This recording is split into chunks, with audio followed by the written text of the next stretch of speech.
you've played that amount of cricket, you don't have a choice, really. Comes naturally. Yeah, he's interesting bowling action as well for the Zimbabwean batters who may not have faced Taylor before.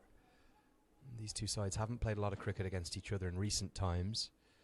He bowls a little bit off the wrong foot. His bound is slightly off-putting. It can upset the rhythm of some batters who haven't seen him before. He can often get through an over very quickly as well. So I think what Monank Patel will be thinking, the American captain, let me just get through a quick over of Stephen Taylor. Thuds into the pad, angling down the leg side. And as quick as a flash, he'll be into his next delivery again. 2 off the first 3 balls, Tino. That's exactly what USA will want. Yeah, good bowling change.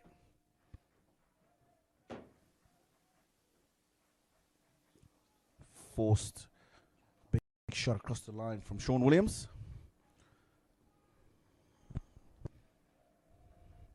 The 2 men he's got back on the boundary, long on and cow corner. Acres of space between the 2 of them.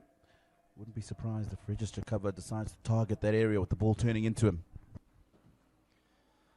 It's a good over this from Taylor. Exactly what USA needed to try and get out of this power play. Just the 3 singles from it so far. Having all sorts of drama in the commentary box. Got a door out the back that seems to have been unable to be closed. I'll scamper back for a second, back on the field. And loud cheers, but USA will think job done in that over. Just 5 runs coming from it. End of the 5th, it's 44 for 1.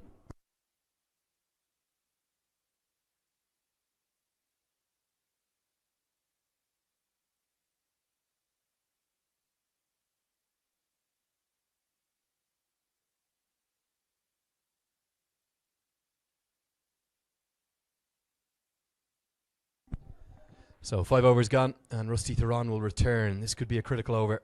Final one in the power play. Can USA get through it without too much damage? Taylor has done his job in the 5th. Can Theron do his in the 6th? Theron second.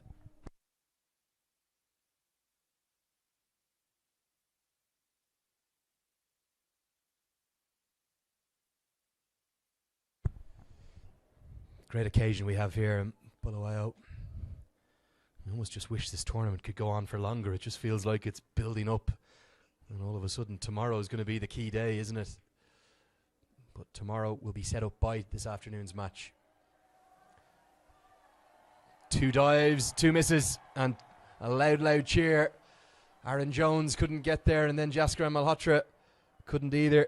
And Williams has thread the eye of a needle to pick up a boundary. He didn't hit the ball as well as he wanted. Closed the face on it. That's why I didn't have the momentum he would have liked. Rusty Theron not happy with the efforts of the 2 fielders. Boundary to start the over. Good for Zimbabwe and Sean Williams. Pressure on Rusty Theron.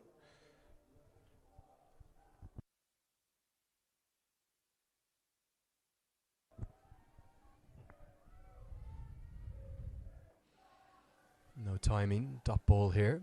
Give me a sense as to the noise in the crowd. What are they singing? That's within the local dialect, I presume? Well, what they're singing now is an English song. Heads and shoulders, knees and toes.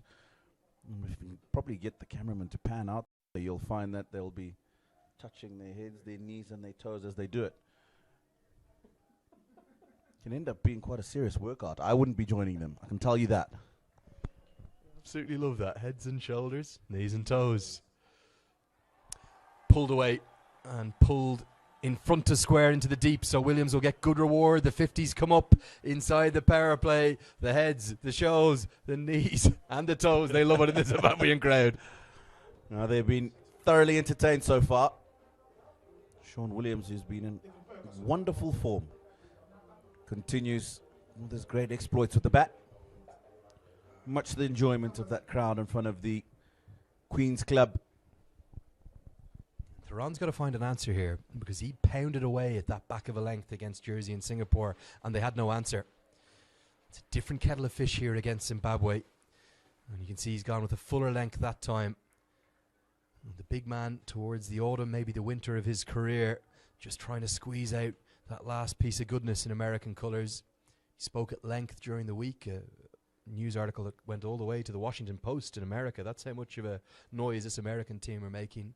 He said he never dreamed of a day where not only would he be able to live in America, but maybe go to a World Cup with them. What a story it would be. Absolutely. Field for Regis Chakaba at the moment has a deep mid wicket on the boundary. Rusty Turan's just asked him to go a bit squarer.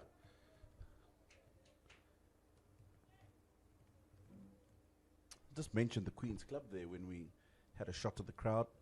The Queen's Club is the one that's behind it, which is why this is the Queen's Sports Club. I know you do a lot of research and you find out stuff interested in local history. Do you know why it's called the Queen's Sports Club? I cannot wait for you to tell me, Tino. I'm on the edge of my seat. Many, many years ago when the Queen visited, would have been Rhodesia back then, probably in the 1960s. She had her first breakfast at the Queen's Club. Her first breakfast as the Queen? No, in Bulawayo. In Bulawayo, okay. We still have those colonial links, part of the Commonwealth Zimbabwe, as many of the cricketing nations are. Just half a stop, really at cover point allows it to get through for a single for Chakaba. Andrew, I don't remember you being this gullible. I thought this conversation was going to continue, and I was going to tell you I would have gone all day, mate. That's the biggest load I've ever just told you. I would have gone all day. Mate, I'm not a royalist, if anything. I'm an Irishman, very much from the Republic of Ireland, not from the north of Ireland. And we're very happy to be a republic, not in the Commonwealth. So come on then, tell me why is it the actual Queen's Club until you pull my leg more. On air, dropped from Rusty Turan. It would have been a brilliant catch, but he's almost fallen over as he's attempted to take it. And Sean Williams has a short arm pull back towards Turan. This would have been a spectacular effort if he could have pulled it off. But instead, the chance has gone down. Big moment in the game, you feel, Tino Moeo? It could be. It was a slow ball. And so Sean Williams got through the shot before he thought he would have. It was this leading edge, and Rusty Turan probably expected the ball to come back to him a bit quicker than it did. And that's what's done him. But Sean Williams, the form he's in, it's not a man you want to be giving a second chance. Yeah, he's kind of only got one hand to it. Really. Just being told Zimbabwe no longer a member of the Commonwealth and being corrected on all sorts of fronts here. Is that right? You tell me, Tino. Yep. Zimbabwe is at the moment not part of the Commonwealth. It's been shown up everywhere on air this morning, this afternoon. Thought I was having a good start to the day as well. Thanks, Tino. Yeah, I know. Hasn't been your greatest day, has it? Oh, come on, mate. Rusty was going to be running and... slipping on my clip. Exactly. I left my clipboard down on the... Well, it was at kind of the edge of the square. It might have been backward pointy would have slipped on it. So come on then, tell me about the Queen's Club. I actually the don't real know. story. I actually don't know. You don't know? So I'm hoping that tomorrow afternoon I'll have an answer for you. Okay, okay. Well, you promised me live on air tomorrow. Yes. Let's find out why it is called the Queen's Club. It is the city of kings and queens, though, correct? That's not a lie. That's true. That's very true. Okay, that's good. Taylor's going to continue. Not too happy with the fact they've scampered through for the quick single there. Gajanan Singh it was at extra cover, not able to cut it off. I can tell you a lot about the city of kings and queens with regards to that name. It was actually just the city of kings until about 5 years ago, I think. Bit of noise was made by the queens and it was added to the name of the town. So it is now the city of kings and queens. I'm once bitten, twice shy. I don't know whether you're telling me the truth or not. No, I'm telling you that this time I'm being very serious. Okay, I'll believe you. Boy who cried wolf syndrome here, maybe, though, in the commentary box. Great to be with you. Andrew Leonard here, alongside the former Zimbabwean opener, Tino Moeo. Does a huge amount of commentary all around the world. We love hearing his dulcet tones and his entertaining views on the game. He's also been part of the tournament organising committee here. And what a tournament it's been. I know it's only 5 match days. It's short, it's sharp, it's intense. And there's a lot of cricket still to be played, but it's been a great success thus far. Thank you very much, Andrew, for your kind words. Yeah, it's a lot of hard work putting something together like this, as you would know. It's, so far it has been a success. I'm very proud to be part of a team that has put together this tournament. Big appeal, umpire uninterested, so is Manak Patel, the keeper. Yeah, I think maybe fans who just tune in and watch a couple of balls or maybe the whole match, they don't understand just how much goes in sometimes in the background to putting on these events, particularly in this kind of, hopefully now, post-COVID world we're living in. All the regulations you've got to get through and how difficult it is to put on these events and make them run seamlessly. It tends to be you only hear about them when something goes wrong, and we've heard about nothing going wrong, only good things in this tournament so far. End of the 7th, it's 59-1.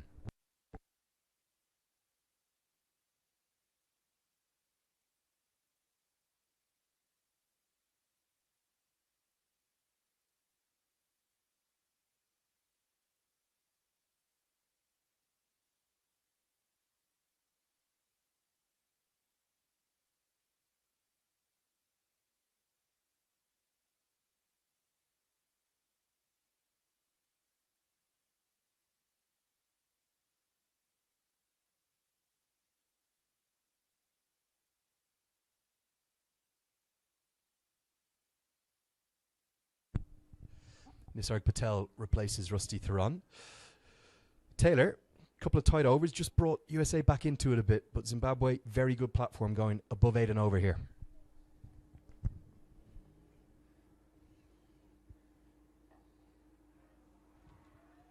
Gone. Register cover. Probably looking to go over that man at extra cover. Didn't get enough elevation on the ball. Pretty simple catch presented. And that wicket is as much down to Stephen Taylor's excellence with 2 tight overs as it is to Nisarg Patel. You just felt the pressure was building a little bit. Chikabva wasn't where he wanted to be in terms of advancing the scoring rate after that flying start. And just a few dot balls, that's what they do. They build up pressure, and he's given it away a little bit. And again, turn on offer for Nisarg Patel.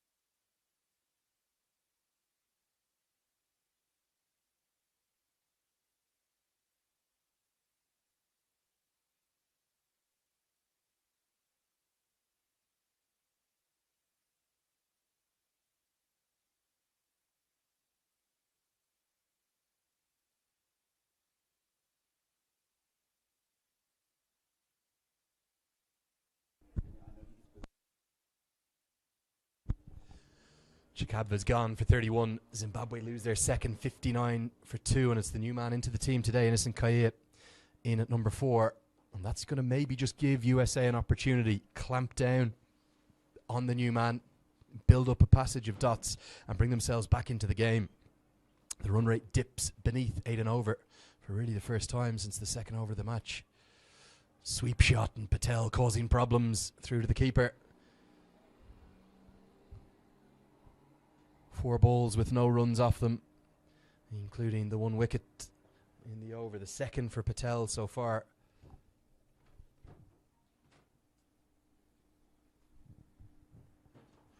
This one's punched down the ground. Kaye will get off the mark. Gripping clash we're going to have today to close out Group A.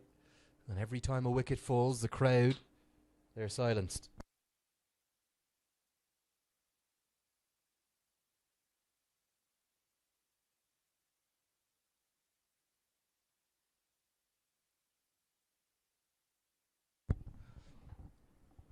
Williams works that into the leg side. Won't be time for a second. Jones very quick off the mark. Gets us to the end of the 8th. The game nicely in the balance. And it's 61-2.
Cameron Stevenson, big tall right arm seamer into the attack. And I'll give you one interesting nugget here about the big crowd that we've got in today at the Queen Sports Club. This one's kept a bit low, pulled into the deep for what will just be a single. Marty Kane, probably the standout US fielder, does the work in the deep. I suspect we've probably got something in the region of maybe 2,500 fans in and around the ground here. Plenty of stands for them to fill. And I think 2,499 of them are supporting Zimbabwe. Just the one American fan has travelled, and that's Cameron Stevenson's fiancée. Lovely to see her come across from Australia. So she is going to be outnumbered in the crowd, no doubt, but she'll be very proud of her husband-to-be. Bowling his heart out, full, straight, and oh, what is that missing? Was there an inside edge, maybe? This looks very, very close. Must have been bat involved, was there? Let's take a look. Oh, that's it, the back leg. Maybe in front of middle. We'll wait for the signal from the umpire. I think it's been given as runs, so he's indicated that there was two noises. We can't hear that up here in the commentary box. He was going to go on and hit the stumps. An inside edge saves Kaia. Oh, good fielding off his own bowling this time from Stevenson. Zimbabwe, who kind of threatened to get away from USA points of the power play, have just been reined back in as soon as the fielding restrictions have eased. USA with the 5 men in the deep have just dragged things back. Good bowling from Patel, Taylor, and now Stevenson. He's maybe bringing the game back into the balance nicely. For the moment, Williams just happy to knock the ball around. No real aggression in the strokes, but we saw this in the morning game from the Netherlands pair of Maxwell O'Dowd and the outstanding player of the match performance from Tom Cooper. They put on over 120 together, and for the first 4 or 5 overs they batted together, they really didn't attempt to hit a boundary. They just took the ones and twos, took 6, 7, 8 runs and over, and then they went huge in the last 5 or 6. Cooper in particular striking it over 200. Thuds into the pad, full, straight, and gone. This time, Stevenson has his man. He survived one LBW appeal, but he won't survive the second. And that is excellent bowling on the perfect length from Cameron Stevenson. Just a good cricketing length, that's all this is. We were talking about Josh Hazelwood doing this for Australia. And the only question was height. It was certainly straight enough. And Stevenson this time gets the decision going his way. His second T20I wicket, having made his debut for the USA in this format just a couple of days ago. And Innocent Kaia, he is gone. The game swings towards USA as they find their third, and Zimbabwe the hosts in a spot of bother. 64 for 3. Kaia's gone for 2. The new man didn't work out, but here's the ovation for one of the real heroes of the home side. That's Sikandar Raza. He's had a superb start to the tournament, player of the match in game 1. And he comes in with work to do for Zimbabwe.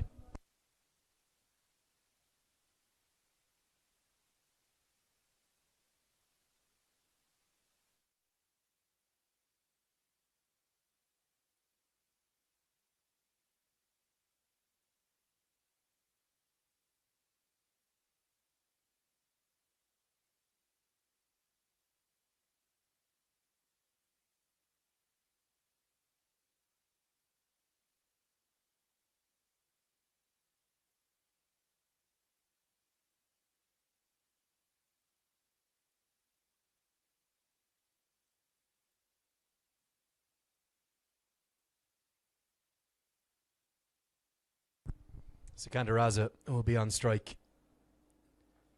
And what a big impact over this is from Cameron Stevenson. Sensational stuff from him. Just 3 singles on the wicket from the over.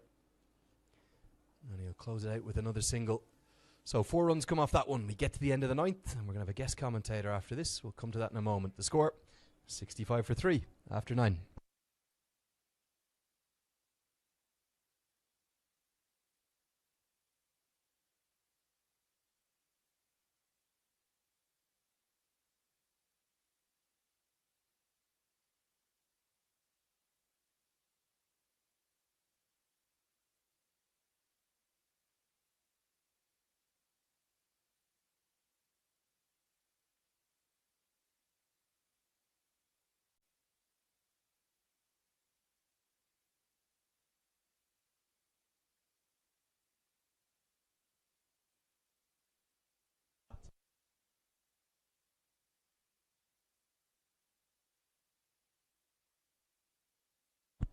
going to bring you that special guest commentator at the end of the 10th over. For the moment, Nisarg Patel will continue. He's been excellent. 2 overs and picking up 2 big wickets, 2 for 15.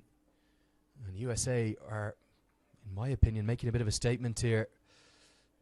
If you didn't think after their first 2 games that they had a real chance of qualifying, if they could turn over the hosts here and go to play Papua New Guinea in the semi-final tomorrow, they'd have a real chance at what would be a first World Cup appearance.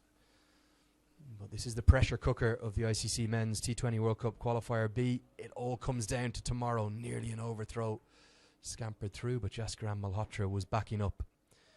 And the way that Patel, Taylor and Stevenson have dragged this game back for USA has been highly impressive. Zimbabwe off to a flying start thanks to Regis Chakabva, the keeper batter, who made 31. But Sean Williams is just taking a little while to get things going. Strike rate just hovering around 100, quite unlike him. And that's as much due to the excellence of the bowling as it is the difficulties he's having on what might be a slightly slower wicket than we first expected, although Netherlands posting 187 in the morning game, showing there's plenty of runs in it. The most beautiful cricket ground you could imagine here, and it's the perfect day for cricket. 22 degrees, blue skies, puffy white clouds ring the city centre here in the land of kings and queens. We're in the southwest of Zimbabwe. If you've never come to this country, find a way to get here. It's beautiful, not just in terms of scenery and beauty, but the people, very special indeed. Hoping to find a way up to Victoria Falls myself after this tournament. We're going to see if that's going to be possible. As a quick single for Raza, who's also had a cautious start.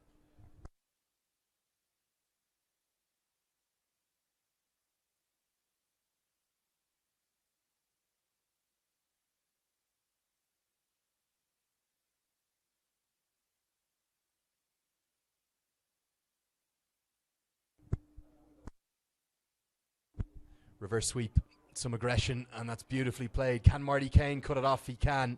He'll keep it to just a couple. Very athletic in the field.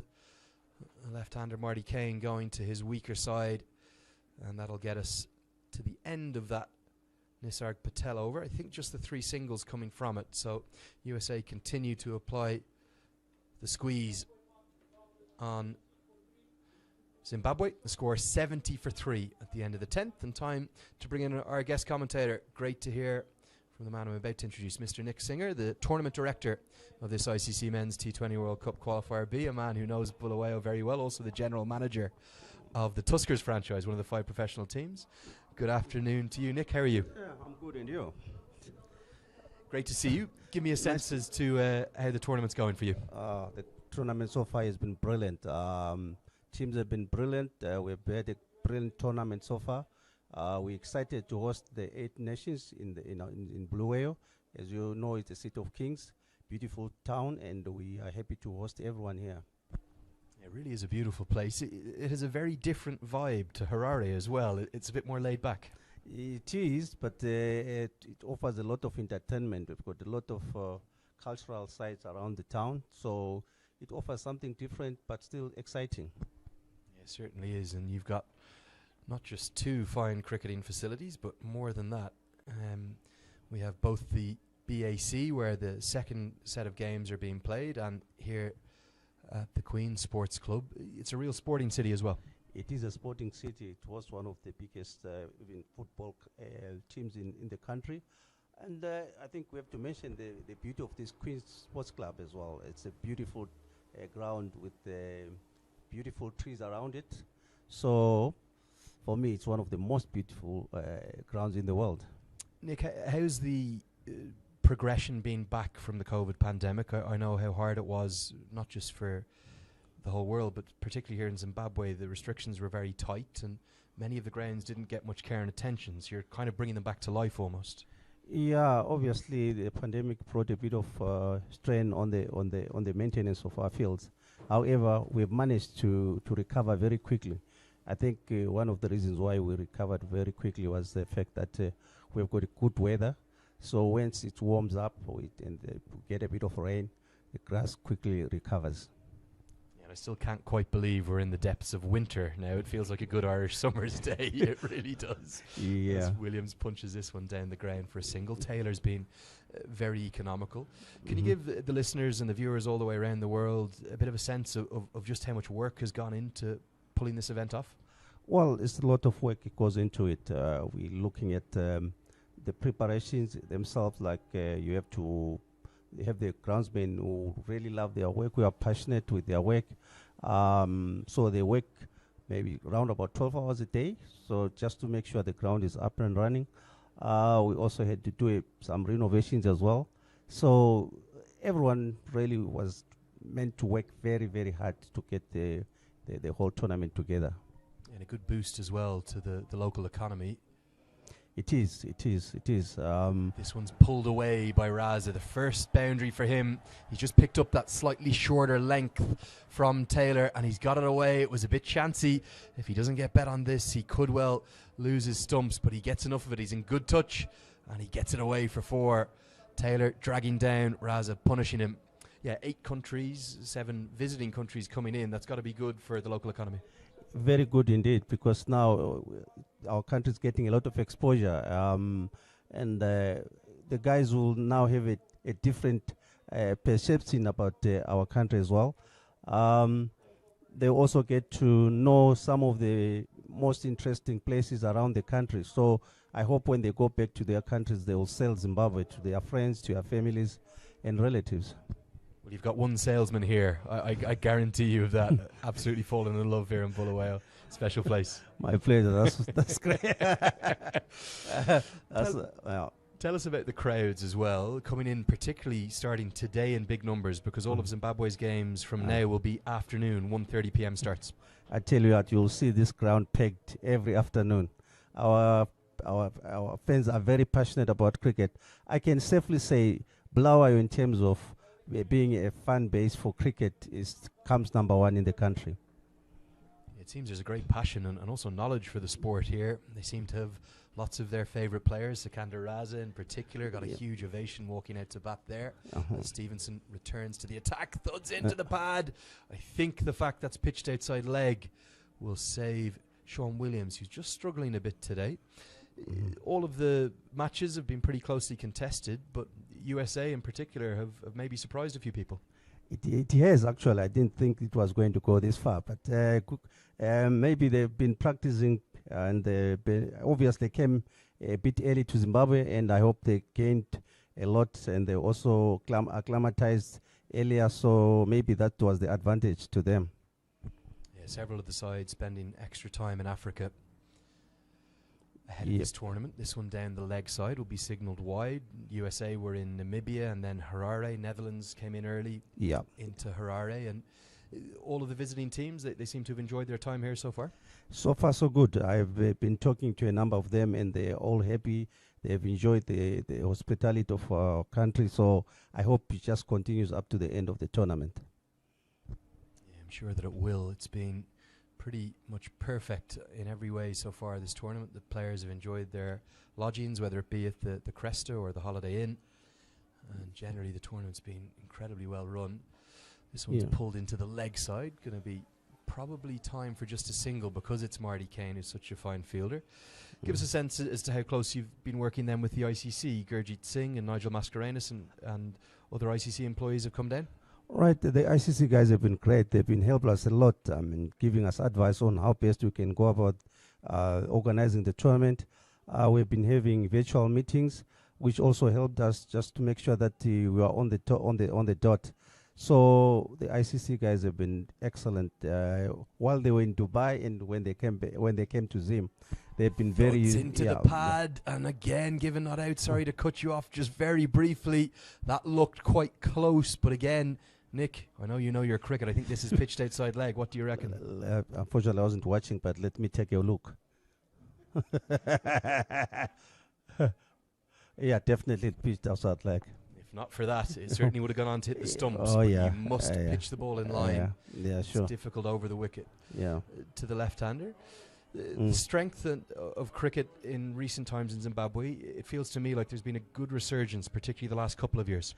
Yes, it has been. Obviously, we took a bit of a knock when we did not participate and we stopped playing. But now we're back into the fold, and as a result, we're picking up, and I'm hoping that in a few years' time, we'll be a powerhouse once more. You'd have to think getting back to the World Cup is one of the first steps in that process, and plenty of Zimbabwean emigrants as well to Australia. You'd imagine the side will be pretty well supported if they can qualify tomorrow. Oh, you can say that again. I think we'll get a lot of support, and we're hoping that we qualify. I can't imagine ourselves not qualify. The fans will be devastated should we not qualify. So I can't think of not qualifying, to be honest. The pressure tomorrow is going to be huge, though, isn't it? It's a one-off game to go to a World Cup. Win, you're a hero. Lose, and it's complete devastation. Yeah, well, it will be. I mean, even today's game, because I think I want to believe the guys want to win it, because you want to get into your veins to keep winning games. But tomorrow it will be massive. I'm hoping that we pull through. It really is a big game today. Obviously, both sides will have a chance tomorrow to qualify for the World Cup. Whatever happens here, win, lose, wash out. We're not going to have a washout because it's such a beautiful day. Whatever happens, they'll both have a chance. But yeah, Raza takes the aerial route and he goes downtown all the way for 6, and he's going to bring that massive home support into the game. Look at that, the grandstand, it's packed, and they love Sikandar Raza, and they love to see that 6 to the total. Oh yeah, they do. Yeah. How good a shot is this one? It was certainly full in length, maybe into the slot a little bit, but it shows the form Sikandar Raza's in. Oh, well, Sikandar Raza has been a match winner for us, and I hope he still has got more years left in him. We'll see if we can bring you that replay just in a moment. Probably the only time Stevenson's got too full face of the bat, though, from Raza. Yeah, I think this time he got it a bit too full, so he was punished. Nick, I'll keep you maybe for just 1 or 2 more overs, but okay. On the whole, very happy with how things are going? Very happy. I couldn't ask for more, because I think the fans have enjoyed it. The players, for me, if the players are enjoying it, the fans are enjoying it, that's all we want. We're there to entertain. I mean, as a cricketing organization, we are there to entertain the people, and if the people are happy, so we are happy. So I think we've achieved our goal of making people happy. Swept into the leg side. It'll just be a single. Something we saw up at the Bulawayo Athletic Club on game day 2. We saw lots of kids in, taking time out from their school lessons, and we see it again today. How important is that, the next generation? That's the only way the game can grow. We all the time we're encouraging the youngsters to come and watch the game, and we then build our spectator viewership, and we also encourage them to come and watch the game so that they become players for the national team as well, because that's the only way we can get them to love the game of cricket.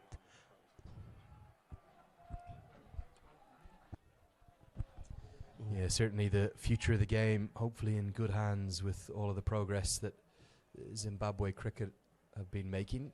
Good to see the return of Dave Houghton as well, coming back in as head coach. He seems to have made a great immediate impact on this side. Well, to be honest, I think the guys love him. So does the players. So I think everything works in his favor. Once the players love you, they will die for you. So it's great to have him. He was, mind you, you also played for this province at some point, and also coached Tuskers, which is a franchise team based in Bulawayo. So the crowds here in Bulawayo love him. The whole country loves him. So it's good to have him back. A very experienced coach who has traveled all over the world. Give me a sense as well as your role with the general manager of the Tuskers franchise. First class cricket now coming back, hopefully, post-pandemic? Yeah, obviously pandemic sort of slowed us down, like I said, but first class cricket is resumed now. So we are happy that we are the champions as well as Tuskers for this past season. So we the current champions, Tusker, so everything is going well for Bulawayo. I'm glad you got that one in there, the champions. Brilliant spell of bowling from Stephen Taylor. 4 overs, none for 23. No wickets to his name, but he really did clamp down on things. And for USA, they've decided that their spinners are very important. We may see a couple of overs from Marty Kane. 5 bowlers used so far.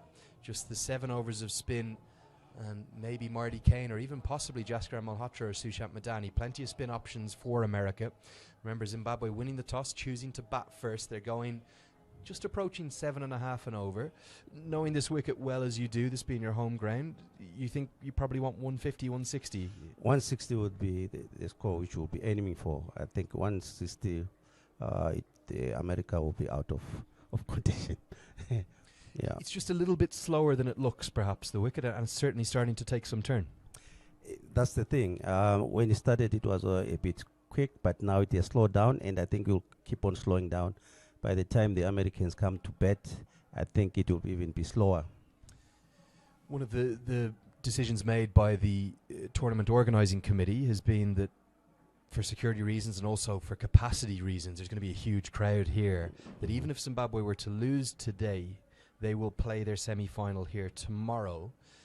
Will that hopefully maybe give the opportunity for that massive crowd and also maybe the home side a bit of an advantage? They'll know these conditions, having played all 4 of their games here. Yeah, it does in a way to play at the same venue for all your games.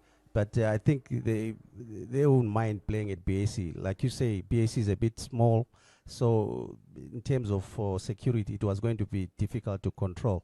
So the best way was to play all their games at Queen's, which is much bigger. Yeah, it could have been carnage, really, couldn't it? At BAC, everyone trying to get in to get a look at the hometown heroes. You can understand why they've gone with that decision. Misfield, and that's sloppy. Haven't seen much of that from USA. They've generally been very good in the field, and the double teapot comes out from Nisarg Patel. He's not happy with that. Sushant Madani gets the stare down from the left arm spinner.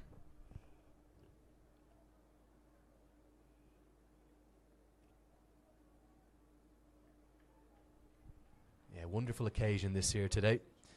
And 2 deliveries remain. Zimbabwe 99 for 4, just on the brink of bringing up their 100. Williams down the track is going to get them to that 100 marker. And going to get big cheers in the crowd. Nick, any final thoughts for the viewers all the way around the world? No, except to thank all the viewers all over the world for supporting cricket. And to Zimbabweans, I say let's keep on supporting chevrons. Otherwise, thank you, ICC. Thank you to everyone who has helped the tournament a success. That's Mr. Nick Singer. Well, thank you for all your thoughts, and I want to congratulate you on a brilliant job you've done in this tournament, and thanks for chatting to me. Thank you very much. That's Mr. Nick Singer, the tournament director. Lovely to hear his thoughts. Get to the end of the 14th over. It's exactly 100 Zimbabwe have, and they have lost 3 wickets, and it very much, to me, feels like we've got a game on here at the Bulawayo venue. This glorious venue, the Queen Sports Ground. Queen Sports Club even. Andrew Leonard here with you. I'll send a search party out. We'll find Tina Moeo. He'll be back with me soon. And USA, I think, are going to be pretty pleased. I thought we might see more spin. I thought Marty Kane might have come into the attack, but they're going to go to Cameron Stevenson.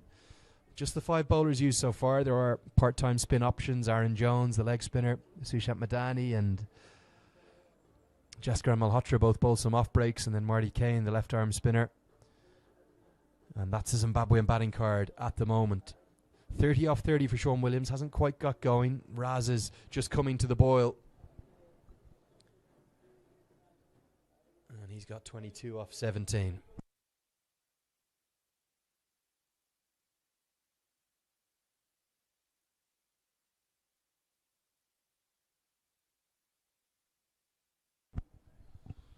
Stevenson will continue bowling his 3rd over now. This is where he picked the wicket up from. Innocent Kaya, LBW, good diving stop. Aaron Jones, that's outstanding. I think that's probably 3 runs saved. Easily could have got past him, but he was very quick in anticipating. That cut shot was going to go to his right, and he made good ground just as the ball was about to be hit to keep it to a single. Diving stop, body on the line as well. I think for Zimbabwe, into the last 6 here, into the slog overs as they're known, you'd have to think they're going to need to start to go like the Clappers and really take on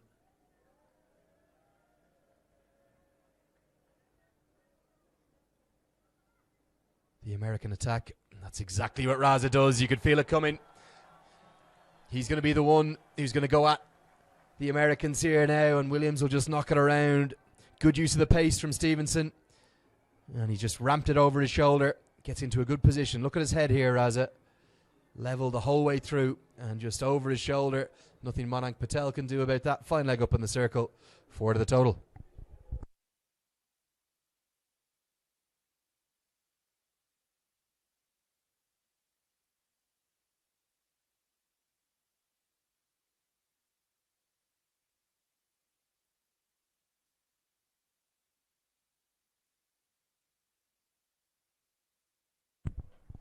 Smashed. Going to be back-to-back boundaries. I felt Sikandar Raza thought that Zimbabwe were behind where they needed to be. And that is a little flourish that the home side needed. And the picnics are out on the far side of the ground. And the home crowd, whether sitting on the picnic chairs or whether up in the grandstand, are coming into the game. It was the attempted cutter from Stevenson. Good option, but well read by Raza. Gets it away for 4. The home crowd, they love it.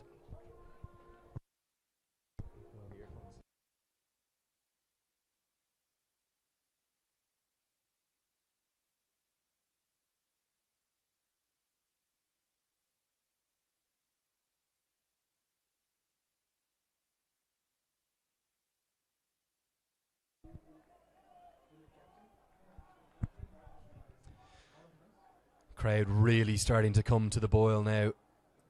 Getting more and more into the game. Could see an onslaught here from Zimbabwe. And it's going to be more runs, but only a couple. Good work by Nisarg Patel. Stevenson wonders, was it a catching chance? He's run around it a little bit down at fine leg, just out of my eye line. The one part of the ground I can't see, but I think Patel has taken the cautious approach to ensure the boundary was saved.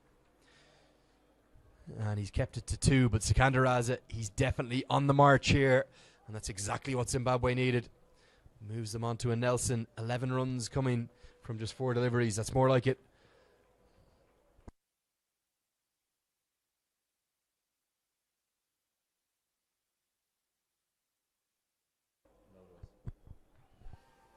Balled into the wicket this time by Stevenson. 5 to go after this delivery.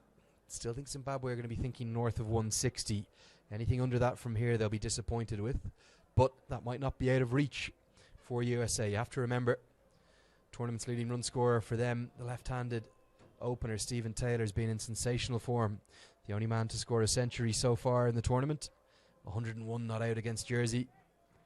Followed up with 58 the next day against Singapore. USA unbeaten coming into this match. But Zimbabwe starting to move. And if Sean Williams can get in on the act with Sikandar Raza, maybe well north of 160, 170 could be possible. Cut away, and he will get into the act, not with the boundary. Well, maybe he will. Stephen Taylor, right in front of that home raucous support, has just canned it off his thigh, and Stevenson's gone for a 3rd boundary in the over.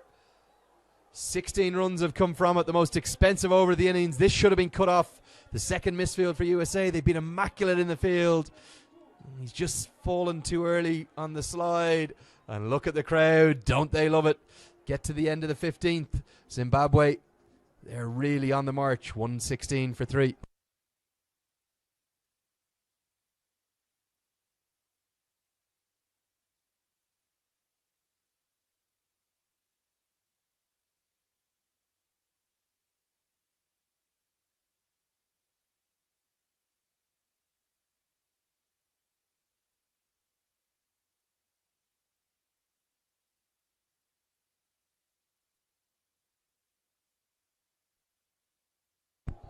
So, 5 to go, and that search party I sent out for Tino Moeo, it's come back with a big man who's back to my left. Really good over that for Zimbabwe. They were maybe just falling behind where they wanted to be, but now they've got a hell of a platform for the last 5. Absolutely. Sean Williams struggled to get the ball away today as he has in the first two matches. Probably just a result of the pitch being just a little bit slower. Less pace in the wicket. And the ball coming onto the ball not quite as fluently. But again, top innings. So far, Sikandar Raza is looking good. The period where these two had to rebuild, they've had to do it 3 times in this competition. But as you say, 116 for 3. Really good launching pad for these last 5 overs.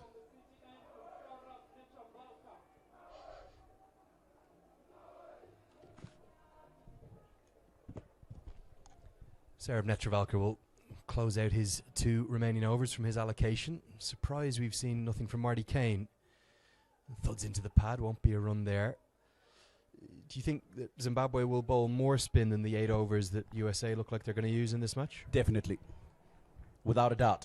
And I think that's why Craig Irvin at the toss had no hesitation in batting first.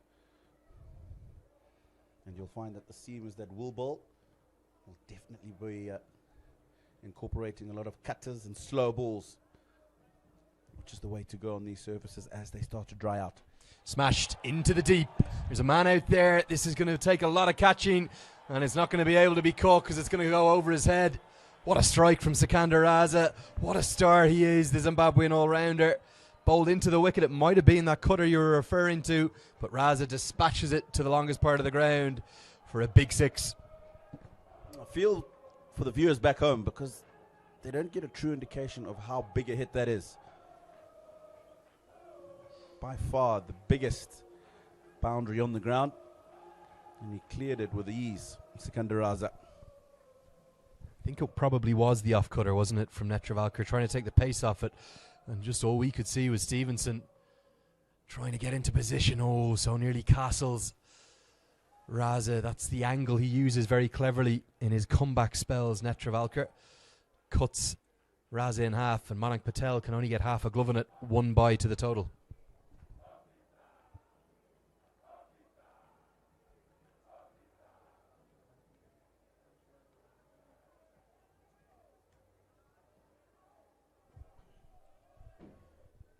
With every boundary, with every additional run, they're bringing the home crowd more and more into the game. You always hear of the cliche of the 12th man, but here they really are going to be a 12th man for the home side to help maybe not just get them over the line today, but even more importantly, tomorrow. Williams just hasn't been able to get anything going, has he? Used up all his runs and timing in the first 2 games. Definitely a much slower scoring rate from him today.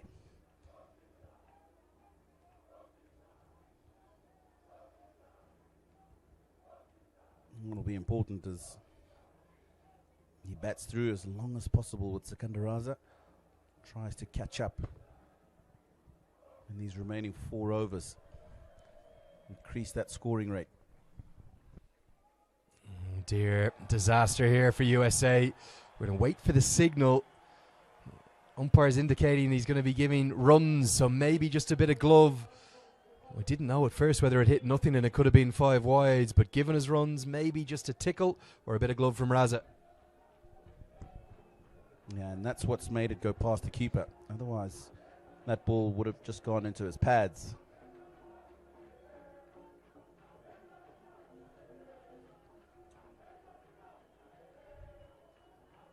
.128 now.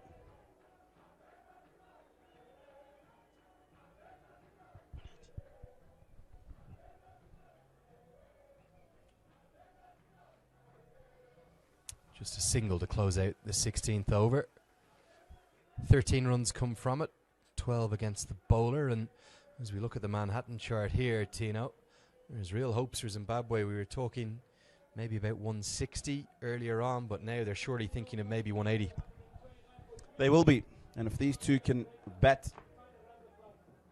through to that 20th over, then that is very much a possibility.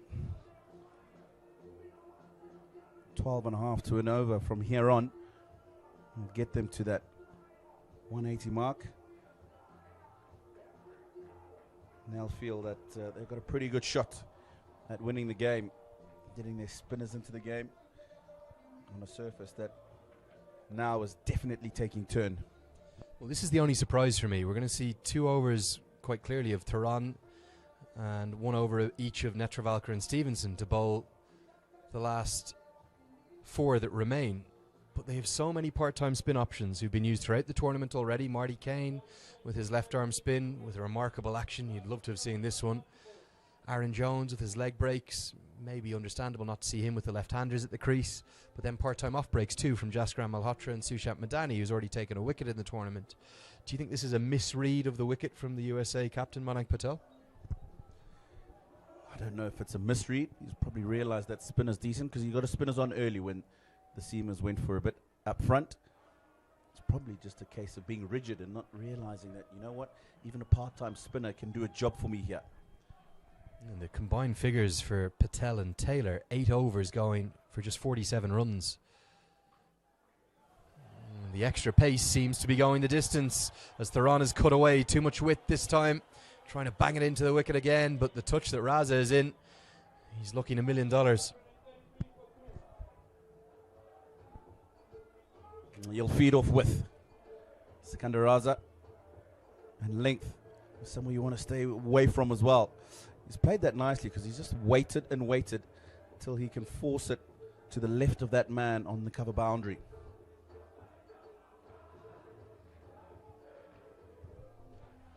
Yeah, I'm just not sure if USA could have this innings again, whether they'd have got in 2, 3, maybe even 4 overs of their part-time spinners in and around the 12th, 13th, 14th over. Instead, they're now coming into the very death overs. They're kind of stuck having to use Theron, Netravalkar and Stevenson. And that's more like it. You've got to bowl those cutters. That's good experience from Rusty Theron. Dot ball.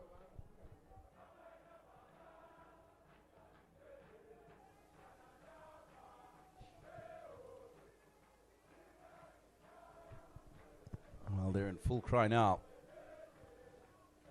The number of faces I recognize there from Harare is remarkable. And as I said, where the team goes, they go with it. Into the block hole this time. And it's going to be...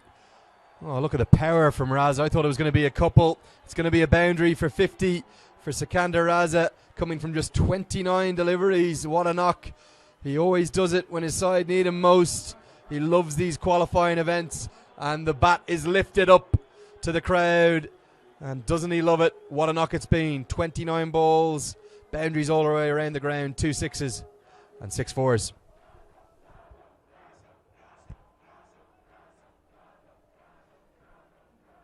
He's got to make sure he carries on. Sikandar Raza. Quick time, 29 balls for his 52. 6 4s.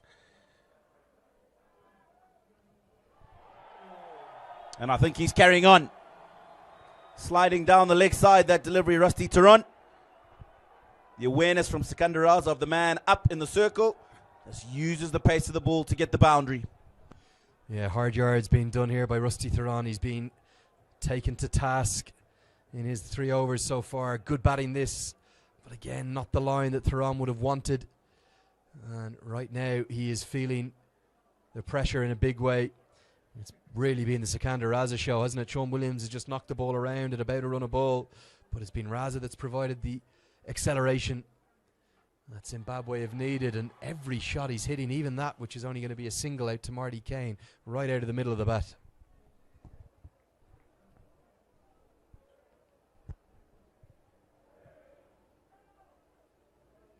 He's been in pretty decent form for quite a while, Sikandar Raza. The South Africa A tour that came out to Zimbabwe as part of the preparation for this competition 3 months ago. Scored heavily in the one-day and T20 matches. Namibia tour here in Bulawayo. And then the Afghanistan tour just a couple of weeks ago in Harare as well. So it's been an extended period of enjoying batting. Long may it continue. Yeah, of all the people who felt heartbreak when Zimbabwe missed out in the 50-over World Cup qualifier in 2018 on home soil here, it was really Raza that hit the headlines the most in that emotional interview at the end of the game. 17 gone, 143 for 3 here. And he feels like a man on a mission as the Mexican wave gets going here. And Bulawayo, what an atmosphere we're experiencing. A great thing to be a part of, Tino. It is indeed. The fans who have come out in their numbers this afternoon thoroughly enjoying themselves. Thursday afternoon today, you can expect a bigger, more exuberant crowd tomorrow if Zimbabwe get across the line today. Yeah, and look at this. Now we're going to see part-time spin, but it's in the 18th over as the Mexican wave is ringing its way around. It's even getting over to the far grass banks. Everyone here is getting into it. And Aaron Jones, the vice captain, is being turned to in the 18th over with part-time leg breaks to a left-handed batter on strike. This is certainly more than a little risky. Sean Williams, particularly strong to the spinners. Plays the ball well back over the bowler's head. Slog sweeps, reverse sweeps well. So very risky, as you say. And I think the reason that Patel has gone this way is he's decided he can't have a 4th over of Rusty Theron, so expensive today, so unlike Theron, 3 overs, none for 39, and this over will allow him to close out with Stevenson and Netravalkar potentially. But it really is being shown up, the absence of Ali Khan for USA here, how much they're missing their strike bowler, their man with the X factor. Down the track, smash down the ground, and straight to the man. The change to spin has worked. It was a brave decision, but a really good one. I question why there wasn't more spin through the middle. Wasn't Sean Williams' day. He may have made 37, but he just never got going. And Aaron Jones strikes for USA. And strikes at just the right time. This partnership was going along nicely. They needed to break it and get a new man in. And it's Ryan Burl who's that new man. I had a feeling Sean Williams was going to try and get after the spinner. He's probably got himself too close to the ball, and that's why he couldn't get the elevation to go over the boundary. Yeah, simple catch for Gajanan Singh, and that's the end of Sean Williams. 37 for him off 35 deliveries. With the way Zimbabwe have been going, in a funny way, it might not be a bad thing getting Ryan Burl to the crease. He can strike a very big ball, to say the least, and also it'll bring another left-hander in to take on the leg spinner. But for the moment, with the batters crossed, it means that Sikander Raza Butt will come on to strike. 57 off 31. He's also now moved to become the leading run scorer in the tournament, Tino. And that's how good a tournament he's having. He's gone past Stephen Taylor of the USA, and he's gone to the top of the charts with more than 162 runs now. Remarkable batting from the all-rounder, and to think he'll probably bowl his 4 overs of off breaks as well. What an asset for Zimbabwe.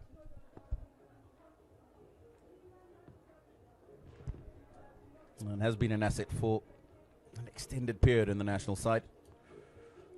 You shudder to think, getting on a little bit in his career, 36 years of age this year, who will replace a man of his quality in the years to come.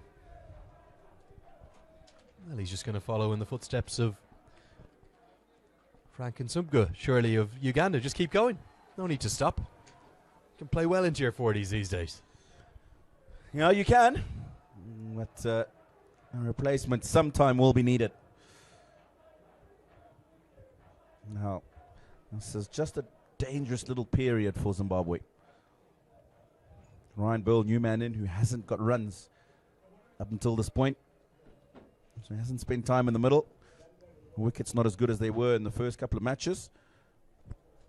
So Sikander Raza, in as much as he needs to continue to try and get the bigger score, he needs to ensure he doesn't get out. Well, it's a real clutch 2.5 overs or so we have here. If USA could rein things in, we may even see Aaron Jones bowl the 20th over. If USA have finally realised that spin is the way to go on this wicket, but if they could have a good last 2.5, keep Zimbabwe to maybe 165, they could feel that's within reach. If Ryan Burl gets going quickly and Sikander Raza pull this up towards 180, that might be a bridge too far.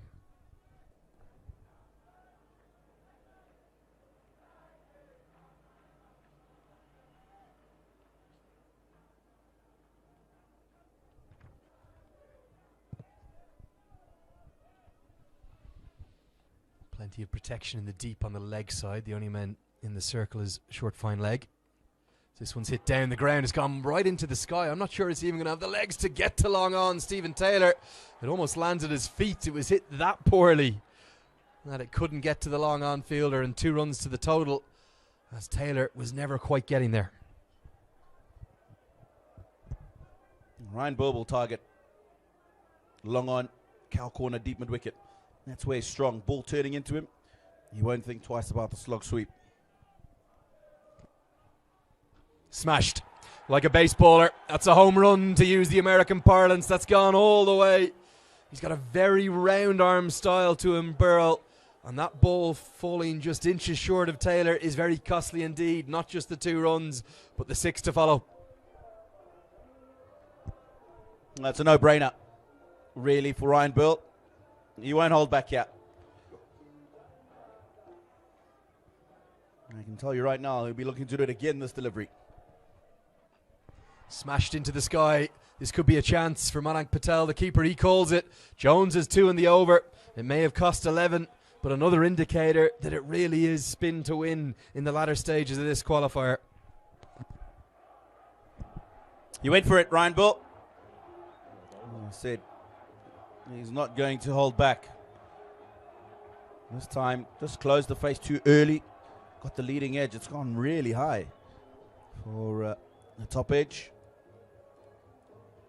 It's actually a very clever piece of bowling. You've got to give Aaron Jones a lot of credit there, because he's not just gone slower, but he's gone a bit wider and a bit shorter. He knew that Ryan Burl wasn't going to be able to resist this temptation of going long on cow corner and trying to hit back-to-back 6s to end that over.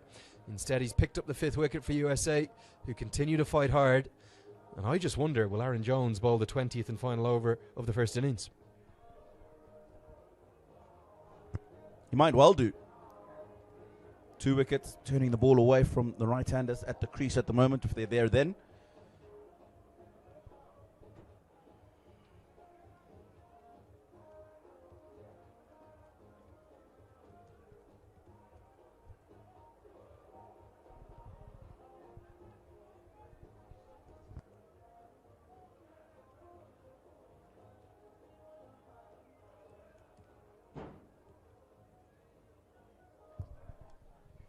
Sarav Netravalkar to bowl the final end over from the far end of the ground. Raza 60 off 33. Luke Jongwe has been promoted up the order ahead of Milton Chumba.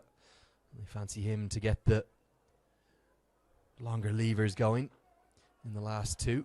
Just a single here for Raza. That'll bring the new man onto strike. He played a very good cameo in the previous game, I believe, Tino. He did, and he's the one that got Zimbabwe's score to be respectable in the last 4 or 5 overs. Lusty blows. Ran between the wickets particularly well towards the end as well. So he's full of confidence. How Zimbabwe would love a similar innings in this situation.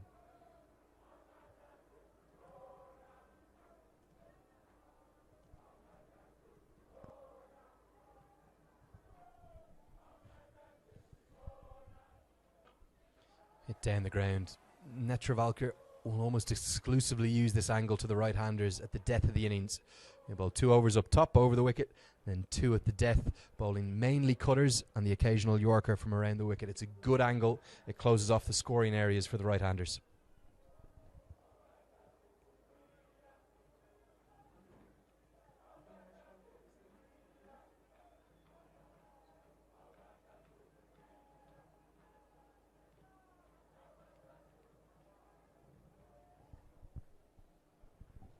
Deliveries left. I think Zimbabwe might settle for 175 from here, but Raza might be thinking of more.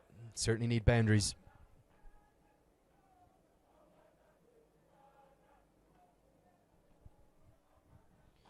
Goes into the block hole. Great execution of skills under real pressure from Netravalkar. Yeah, that's well bowled. Ball before and this delivery. Means Zimbabwe have just got the 3 singles at the top of the over. Just got to make sure that he closes off the over well now. Though new to the crease, Jongwe can strike a really good ball. He needs to stay away from that length area. Yeah, Jongwe, it's a very clean ball indeed.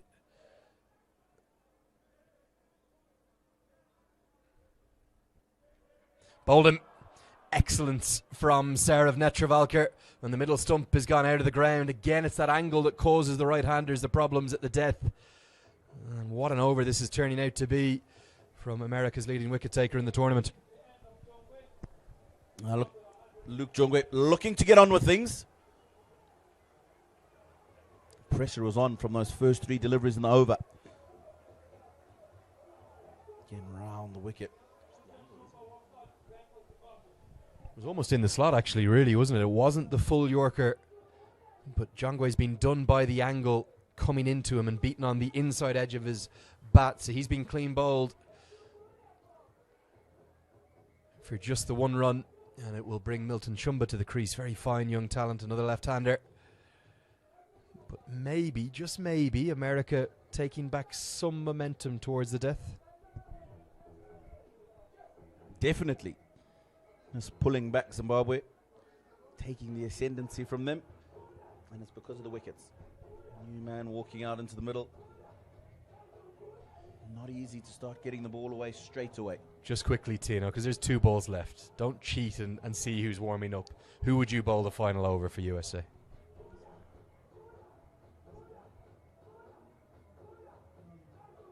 Really just of the 3 options, Theron, Stevenson, or the rogue option of the leg spinner Aaron Jones. It'll have to be Aaron Jones. You're going rogue. I'm going rogue. I love it.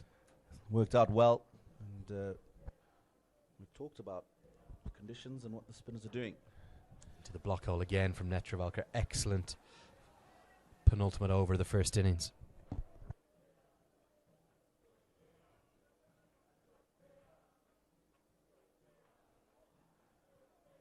What's going through Sikandar Raza's mind? Does he risk getting a boundary and getting a big over and maybe be there in the next over? I think there's only one answer to that. It has to be a single. Sometimes you need to be a little bit selfish, which is actually good for the team. So you're putting the team first by being selfish, by not going for a boundary here, by taking the single and giving you 6 balls in the final over. That's exactly what he does. Good batting from a highly experienced cricketer. But give great credit to Sarah Netravalker. Good figures in the context of the game, really in the context of any T20 international. 4 overs, 1 for 27, and probably the best over the lot was his very final one.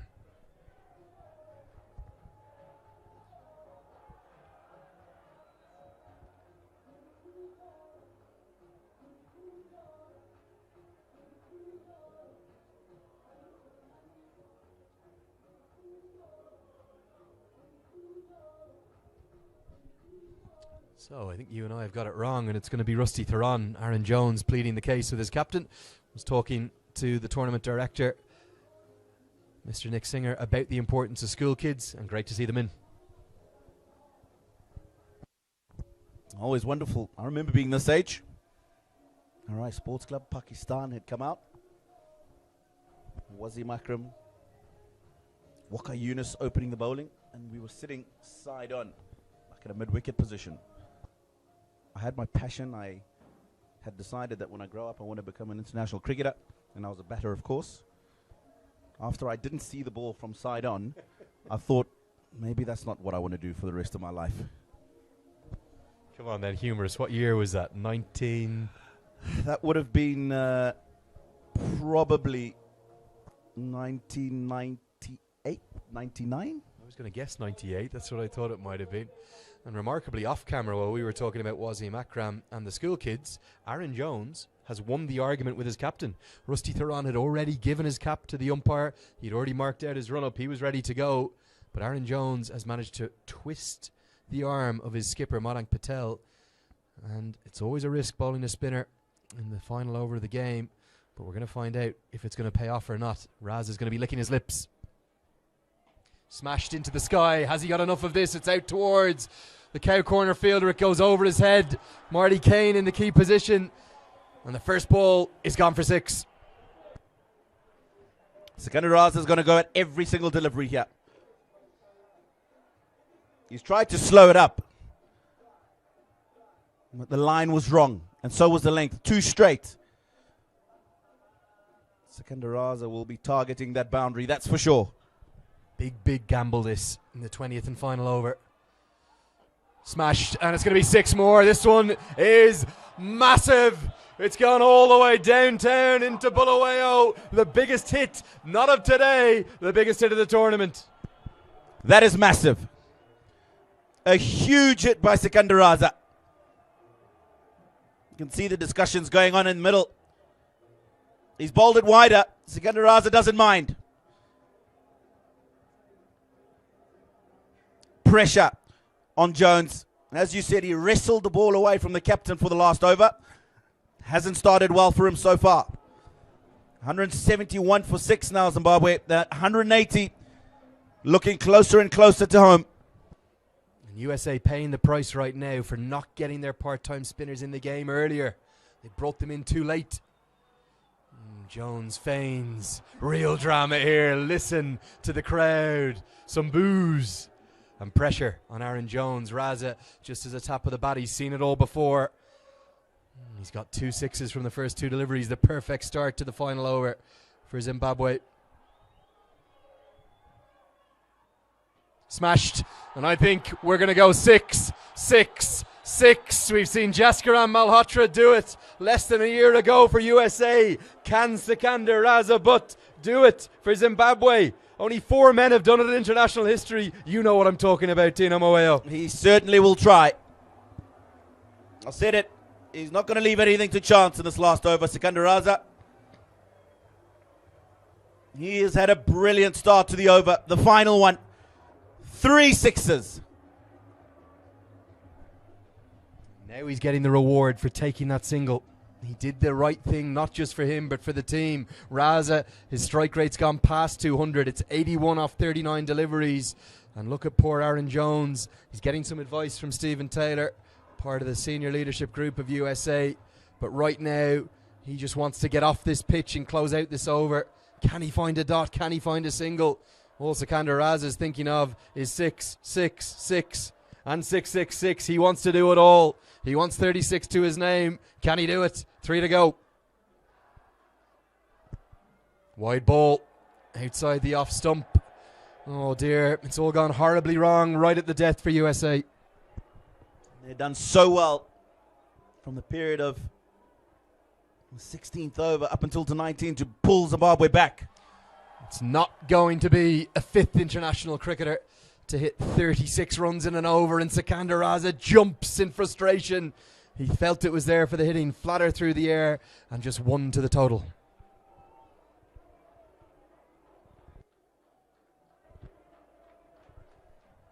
Well, what a dramatic final over.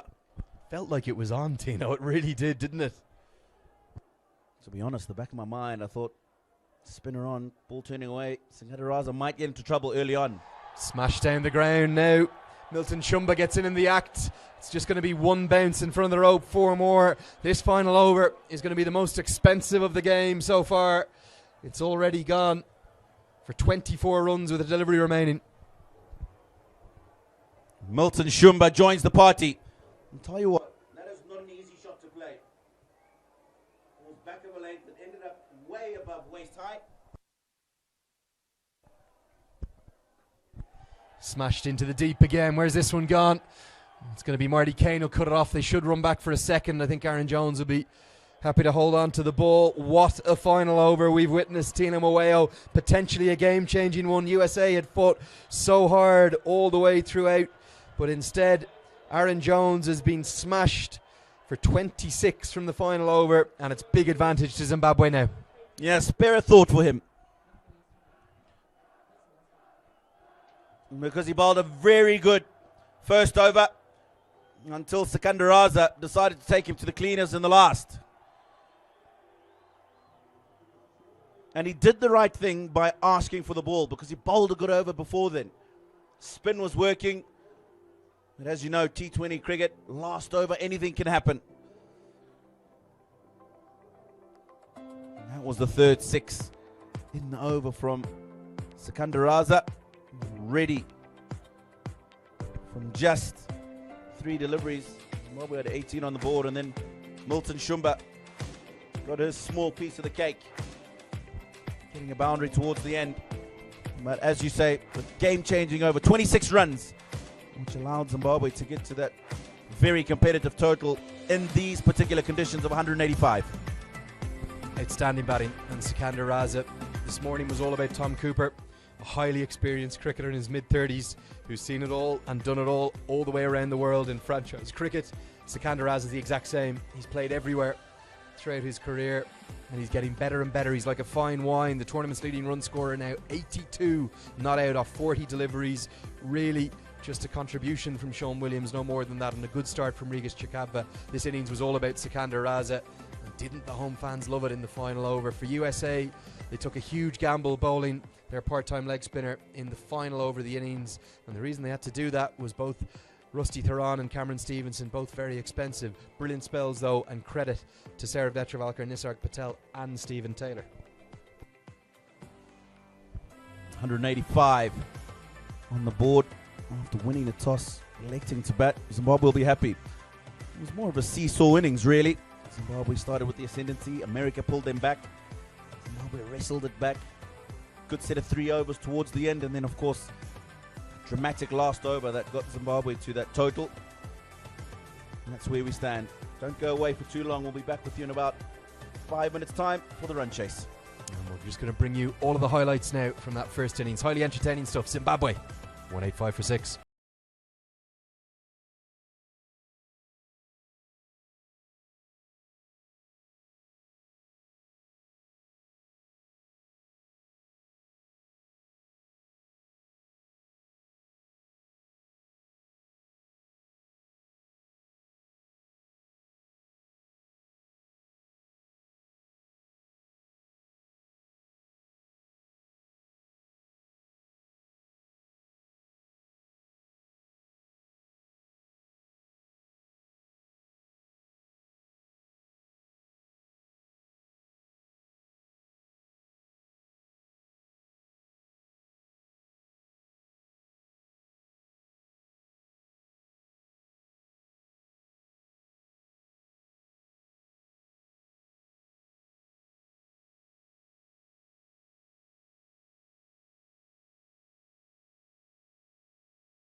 stages in associate cricket.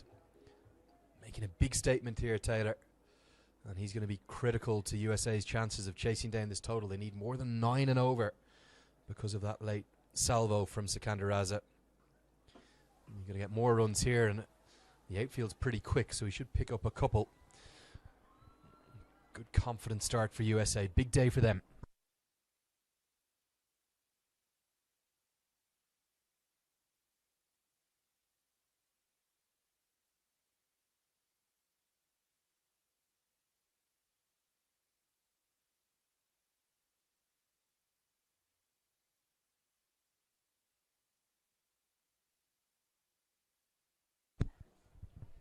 Ngarav, I was surprised to see him out of the team for the first 2 matches. He's come in one of the enforced changes. Short ball banged in. Got a really good bouncer. And that'll bring Patel on to strike. I think we're going to see an aggressive approach from USA. They've got nothing to lose here and everything to gain. If they can chase down this big total, they put themselves into a position where they would just need to beat Papua New Guinea tomorrow to go to a first ever World Cup. If they were to lose, however, Zimbabwe obviously overwhelming favourites at this point. They'll have to take on the unbeaten Netherlands side.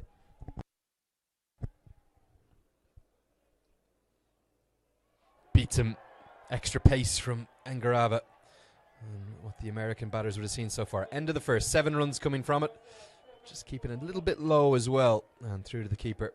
Chikava, well bowled by Ngarava. 7 runs off his opening over.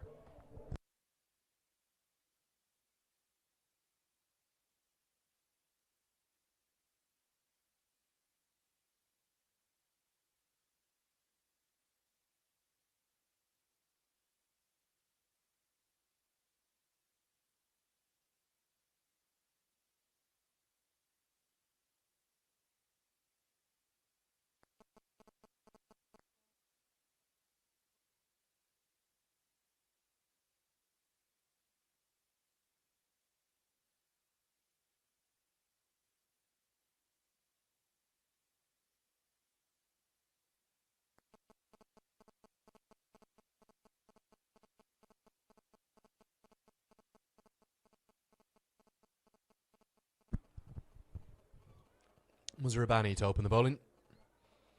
Immediately beats Taylor's flashing blade outside the off stump. Real hometown favourite, isn't he? He's come back into the Zimbabwean national team after a decent spell at Northamptonshire, playing English county cricket. And he has every single asset that you would want as a fast bowler. Still just 25 years of age, has been around the traps quite a bit. And Stephen Taylor makes a statement. He says, "You bowl short to me, I'll dispatch you around the ground." And that's the form and the touch that Taylor is in. Not even that short really, was it, from Muzarabani, but a full flourish of the arms from Taylor. And he will love this big stage and the big crowd. And every time a ball flies to the boundary, they'll be silenced.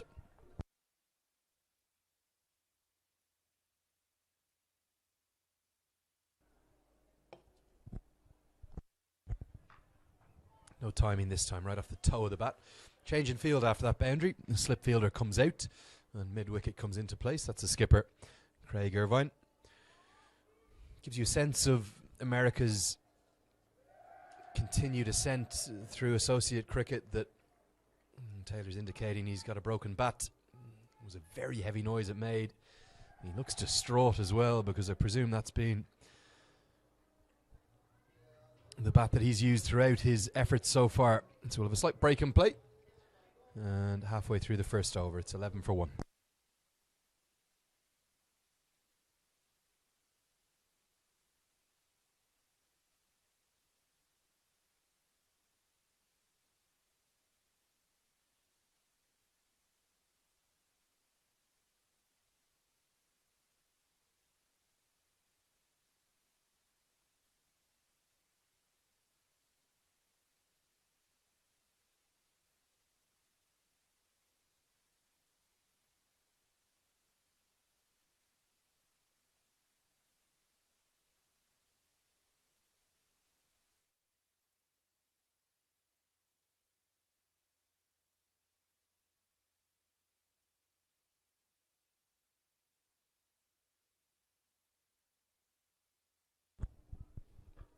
Smashed. Going to be 4 more. Stephen Taylor loves batting in the power play, and the change of bat hasn't cost him anything. The extra pace of Muzarabani, Taylor actually looks to be enjoying. Again, banged into the wicket. A little bit fuller this time, though. Taylor just takes the aerial route. He's saying to the Zimbabwean home crowd, there's a game on here.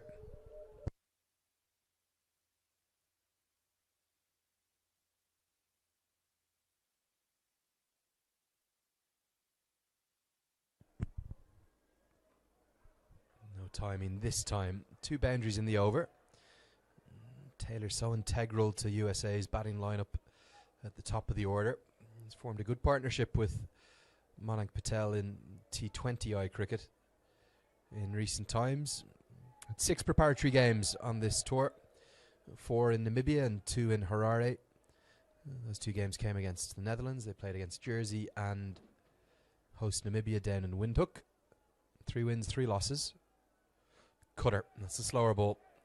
And that's Zimbabwe. They'll have the advantage of knowing these conditions, having played 3 consecutive games here.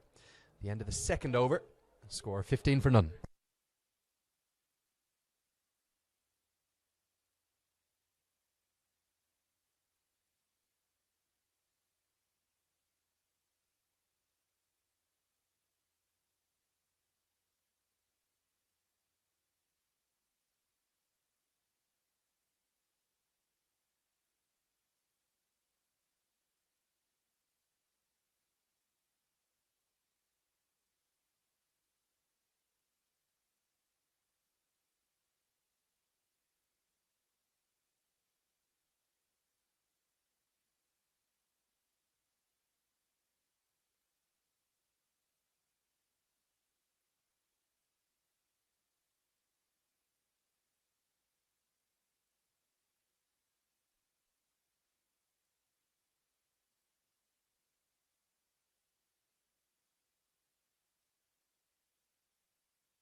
Sikandaraza it is with his off spin.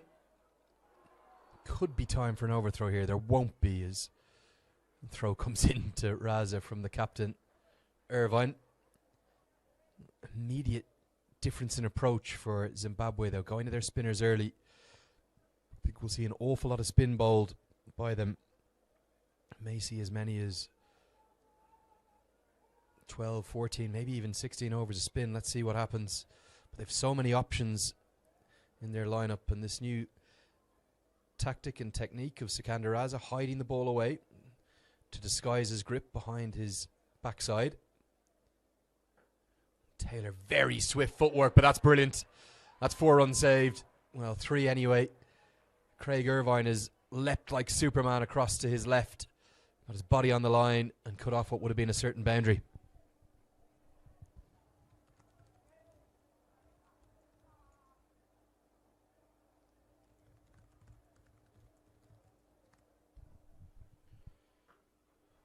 Smashed into the offside. All 3 deliveries have gone to extra cover. All 3 to the captain, Irvine. Raza not happy with himself, and Patel will feel as though he's missed out there.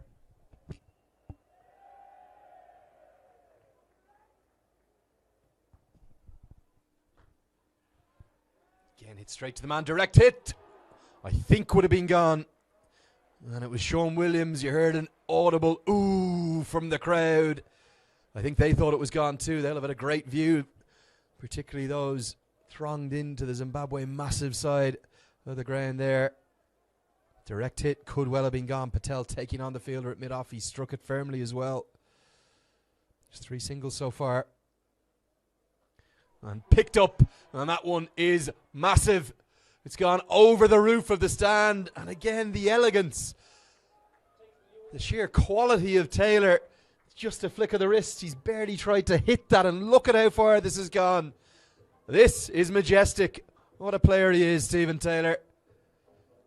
And again, so often as I say it, covering associate cricket around the world, a man who deserves opportunities in the franchise leagues. Going to be more runs to the total. Raza has not bowled a good over here. I don't think it's quite going to be 6. 1 bounce 4. He's been lucky to get away with a few poor deliveries at the start of the over, and he's gone for 13.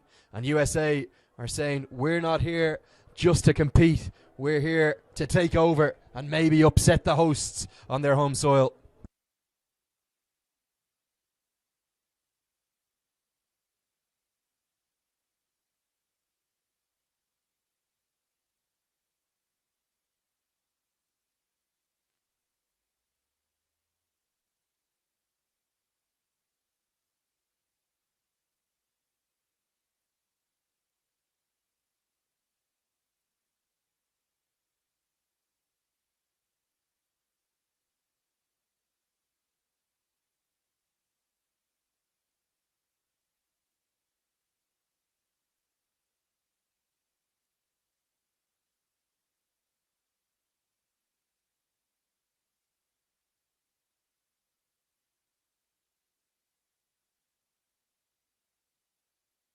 Change of ends for Richard Ngarava.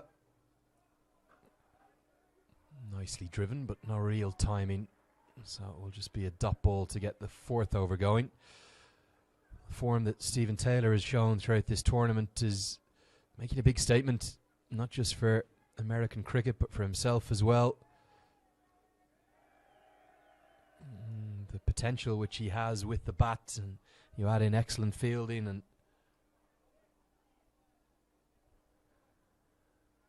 handy off breaks.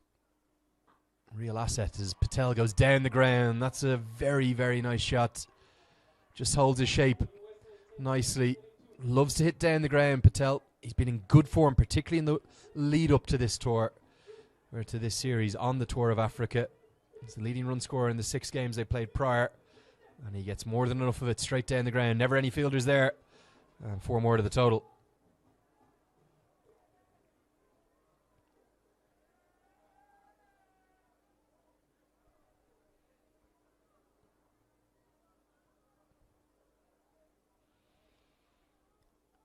Edged, and it's going to edge all the way down to the fence, and it's back-to-back boundaries.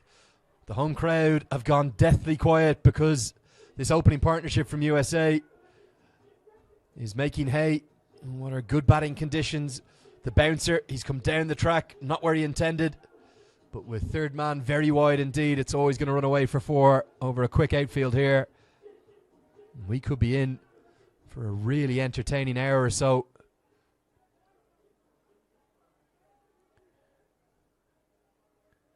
As USA try to upset the apple cart here. Thuds into the pad, no time for a single this time. That's the extra pace that Ngarava possesses. You just look at the number of spin options that Zimbabwe have in this side. See the leg breaks of Ryan Burrell, probably the pick of the bowlers in their second game. 3 for in that match.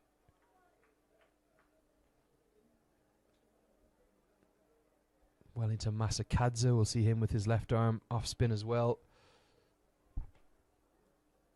But also part-time spinners of plenty. I wonder will they take the pace off the ball. Picked up. It's going to be 4 more. And USA are making batting look very easy at the moment. They're ahead of where Zimbabwe were at this stage, and critically as well, are yet to lose a wicket. Ngarava being treated with disdain by the American captain.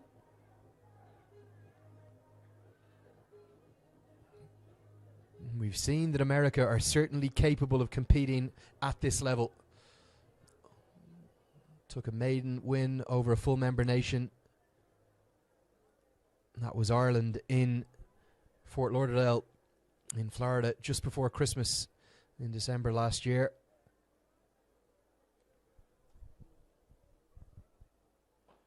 And this time looks for the block hole. Quick single, run out chance, but I think Patel would have got home this time. He's just accidentally run into Ngarava as well. But no damage done. End of the 4th. Got a great contest here. USA 41 for none.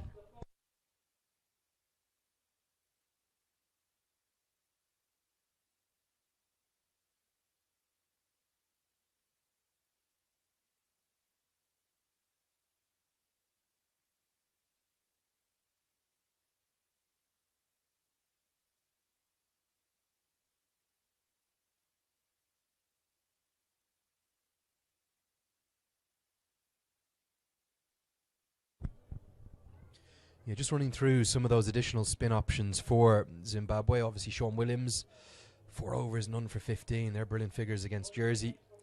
Wellington Masakadze as well. Ryan Burrell, 3 for 13.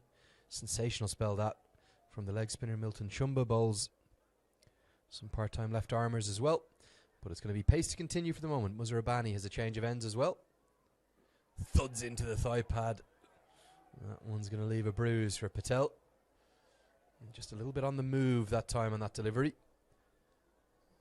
You'd think for USA to really have a sizable chance in this chase, they're going to need to get as far ahead of the game as possible from the remaining 11 deliveries of the power play. You can see honours almost exactly even at the end of the fourth, but critically for USA, no wickets have fallen. Kept that opening partnership intact. Do have plenty of batting to come as well. Remember, Aaron Jones, the vice captain, will come in at 3. Jaskar Malhotra at 4. Gajanan Singh at 5. Thuds into the pad again. This one's angling down the leg side, surely. Height an issue as well. Really just 3/4 of an appeal, you describe it as, from Muzarabani. And signalled as leg buys. And Taylor took a bit of a liking to Muzarabani in his first over, hitting him for 2 fours. I suspect we're going to see fireworks here one way or another. With 4 deliveries remaining in the 5th. USA just ahead of that required run rate. You can see it on your screens there. Going at nearly 10 and over. They need just a fraction above 9 and over. Not easy, but a good power play will always help you. Big swing and a miss. That's the change of pace. Well bowled from the big man. Blessing Muzarabani. Very tall, long-limbed fast bowler. And you're imagining as a batter it's going to be propelled down to you at full force, and then the off-cutter comes down, completely changes your timing, your rhythm, and he's outdone Stephen Taylor. All ends up there.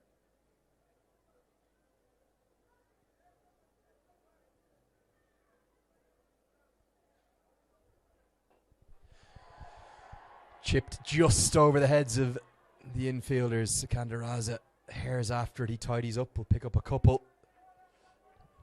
You can see the intent from Taylor and Patel. They know they have to exploit this power play. Just 9 deliveries left in it. They're going to be looking for maybe 3 or 4 more boundaries if they can get them by the end of the 6th. 8 deliveries left now.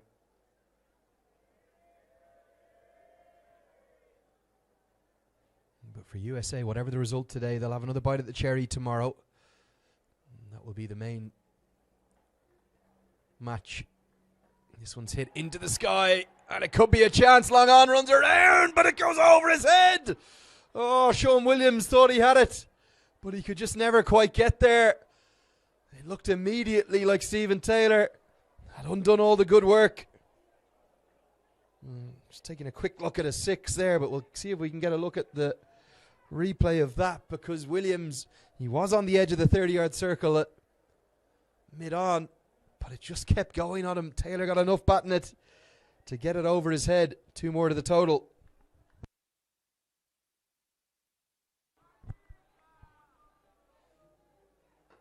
Smashed like a laser.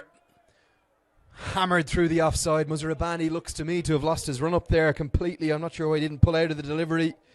And he's been scythed away for 4 through the offside. This is good batting.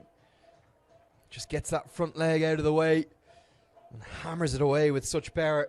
Cover fielder had no chance. The 50 comes up. What a start from USA. 50 from exactly 5 overs, going ahead of the run rate and crucially not losing a wicket. There's the partnership. Big smiles on the faces of Stephen Taylor and Manik Patel. Taylor's dominated the partnership, but Patel has played his part. Right now, Zimbabwe, they just look a little bit under the pump. We're going to continue with Seam in the power play. And one of the concerns, and this will be the real concern for Craig Irvine, they know that Stephen Taylor's such a good player of spin. And it's difficult to bowl spin at him in the power play. He smashed Sikandar Raza out of the attack. So Irvine feels like he's got to go with one of his pacers to close out the power play. Down the leg side, that'll be signalled as a wide. keeper does well, Chikabva, to stop any further damage.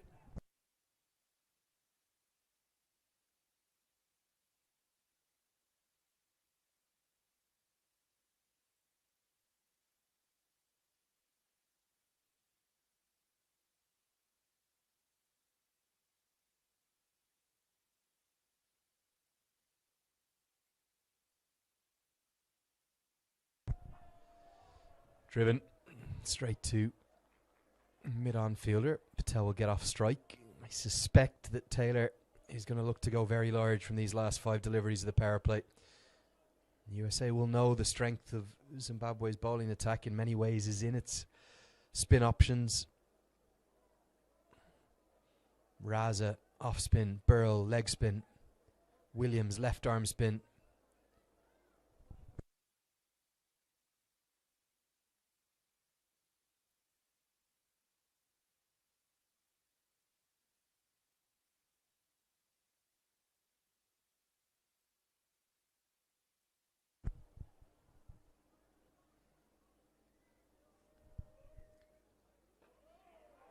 Yorker, well bowled by Angarava. Taylor just gets something on it, just enough to keep it out. Yeah, what a contest we've had throughout this afternoon's match. It's been really entertaining stuff. Sikandar Raza the star so far, no doubt about that. His innings of 82 coming from just 40 deliveries. 5 sixes, including 3 from the first 3 balls of the final over. Hit strongly to the mid-on fielder. Quick single. Patel will get home, despite the direct hit from Sean Williams. No real appeal. Just some excitement in the crowd. Good 6th over this one from Ngarava. Just trying to get out of the power play without any further damage. He's got to get through 3 more deliveries to do so. For USA, can they prize out 1 or maybe 2 more boundaries? Umpire at the bowling end, Bongani Jele from South Africa, standing alongside his ICC colleague Ghazi Sahel from Bangladesh. Sean George, the great man, the 3rd umpire today, all overseen by Shahid Vadvala, the ICC match referee for the whole tournament. 3 to go in the power play. Oh, he's got away with that one. I think if Taylor doesn't make any contact there, it's probably going to be a wide. Might have even been more than 1 wide. Taylor jams down on it, and it will be a single. Yeah, the brilliance of this opening partnership for USA, the left-hand, right-hand combination, probably their 2 most impressive batters. Very different games as well. Patel, stylish, tends to glide and guide the ball around, although he's added power to his game. And Taylor just so dangerous. Short ball, chipped up, and that's going to be the first wicket. It ends an excellent over. Ngarava roars in delight, as do the home crowd. A simple catch for Sean Williams, beaten for pace. Mayank Patel, that bouncer he possesses, I told you to keep your eye on it. And into the team today. He should have been in for the first 2 games in my book. Ngarava strikes, and he's dismissed the American captain for 17. And that is the wicket that the home side they badly needed. Just done him for pace. Just a little bit too quick, lost his shape, and very well judged catch by Sean Williams. He just had to jump up on his tippy toes that mid-on. And that is what Zimbabwe needed. Come just at the right time, as the spinners will surely come into the game, and it's going to spell the end for Mayank Patel, who's dismissed for 17 from 15 deliveries. And Aaron Jones will replace him, the new man coming to the crease, the vice captain. I wonder how shell-shocked he still is after that final over that went for 26. And right on cue, just as a wicket has fallen, Tino Moeo, he resurfaces. He almost brought that wicket in, mate. That was me. That was me, buddy. I see that lots been happening in my absence. Really has. Stephen Taylor is continuing to show us why he's not just a star for USA, he's really one of the stars of the associate game. I think there'll be a few franchise owners around the world maybe just going, well, hold on, why aren't we signing this man? get him into the Caribbean Premier League or into a tournament like a Big Bash or something like that. He's got all the talent in the world, he really does. And he's smashing the ball to all parts of the Queen's Sports Club here. And Graba, his final delivery of his third over. And Jones watchful in defence. End of the power play, maybe honours even. 55 for 1.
Sean Williams into the attack.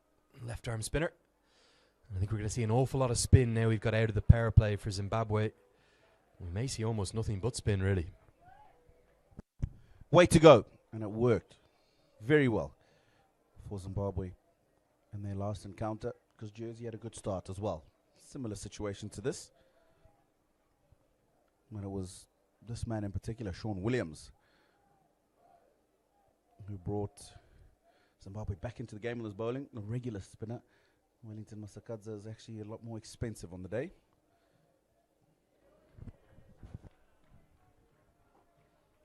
Nicely driven by Jones to get him off the mark down the ground.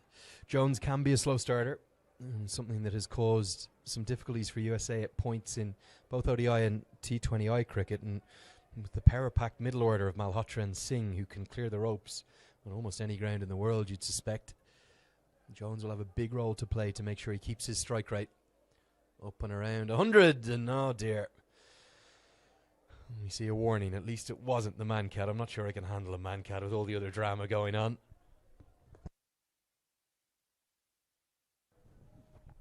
Speaking about the man cat, what's your take on it? It's pretty well known I'm not a fan. I'm a big spirit of cricket man. I don't understand why it's actually retained its place in the laws. I think the MCC, the guardian of the laws, need to do something about it. Just got even more confusing now with the update to the laws, in my opinion. They're trying to claim there won't be a stigma around it. There'll always be a stigma around it. Why is it called a man-cat incident? Because it's not an everyday affair. I think simply they need to take it out of the bowler's hands and put it into the umpire's hands and say to the non-striker, you get one warning if you're backing up too much, and the umpire enforces that. After that, it's a run penalty. You should never lose your wicket for backing up too much, in my personal opinion. I like the word you used, second last in your phrase, personal. We've all got one. We're all entitled to one as well. Indeed.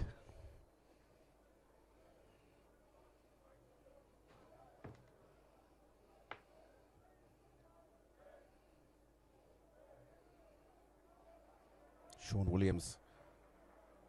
Pretty decent start. That's the 4 runs from that opening over. USA 60 for 1. And those 2 dots to round out the 7th, they're indicative of where Jones tends to be when he starts. He'll more likely be 5 off 10 rather than 10 off 5 at the start of his innings. When you need over 9 and over, and you've got spin rattling through their overs from both ends, can start to bring that scoreboard pressure into play in a big way, not just for the team chasing, but also for the man at the other end. Now, Stephen Taylor's in such fantastic touch, striking at nearly 200. 100 in his first game, 50 in his second, 40 not out here. He probably won't be too worried, but he just won't be wanting to allow his side get behind the rate.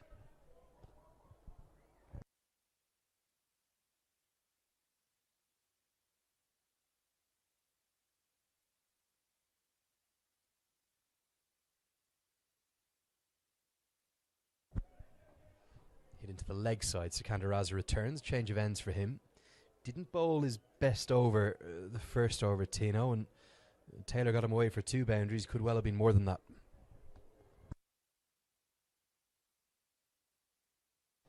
Big, strong man, isn't he? Really hits the ball. And when he does, it stays properly hit. Good eye for the ball as well. It helps, doesn't it, when you're trying to hit a ball? Really does. Yeah, Sikander Raza's new action that he's been sporting the last couple of years, hiding it away from the batter. Does he toss in the occasional change-up? I know he predominantly bowls off breaks, but there are some variations. There are. There were so many at one stage. The bowling coach at the time, Douglas Hondo, just had to tell him to cut down on them. But what you definitely will see is the leg spinner. Likes to use that. Just feel that he needs to work on being a lot more accurate with it. And I presume, again, that will be something he'll pull out tailored to the batter he's bowling to. So he'll bowl the leg break to the right-hander, and he'll stick mainly with the off-break to the left-hander, taking the ball, again, always away from the bat. We've seen Liam Livingston do that for England. And Simi Singh do it for Ireland. And there it is. Yeah. It's very interesting because he was told this, and he came to me and said, Tino, you watch a lot of the games, and what's your take on this? And I said, the variation's good, but quite often, actually, when you try and bowl that variation, it goes for a boundary. First game or the next game after that I was commentating on, Lady Luck, Sikander Raza bowled 2 leg spinners and got 2 wickets. Yeah, we're ever made to look the fool up here. Try as we may, you can't control the action on the pitch. And that previous delivery, the one into the block hole, that's been something he's been very good at as well. Getting it right up. And impossible to get any elevation under. But again, Jones, 3 off 7. Putting a lot of pressure on Stephen Taylor's shoulders.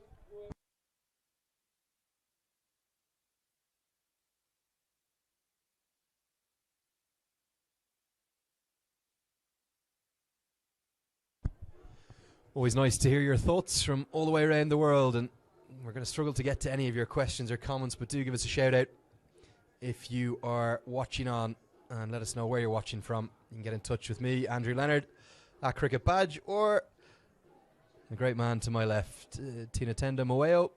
You can get him at Moeo Tinotenda. I'll let him spell that for you. See if I don't even know if I got the pronunciation right, mate, did I? No, you're actually quite good. Twitter fan? I enjoy it in bits and pieces. Twitter streets can be rather harsh. Can't they just? Yeah.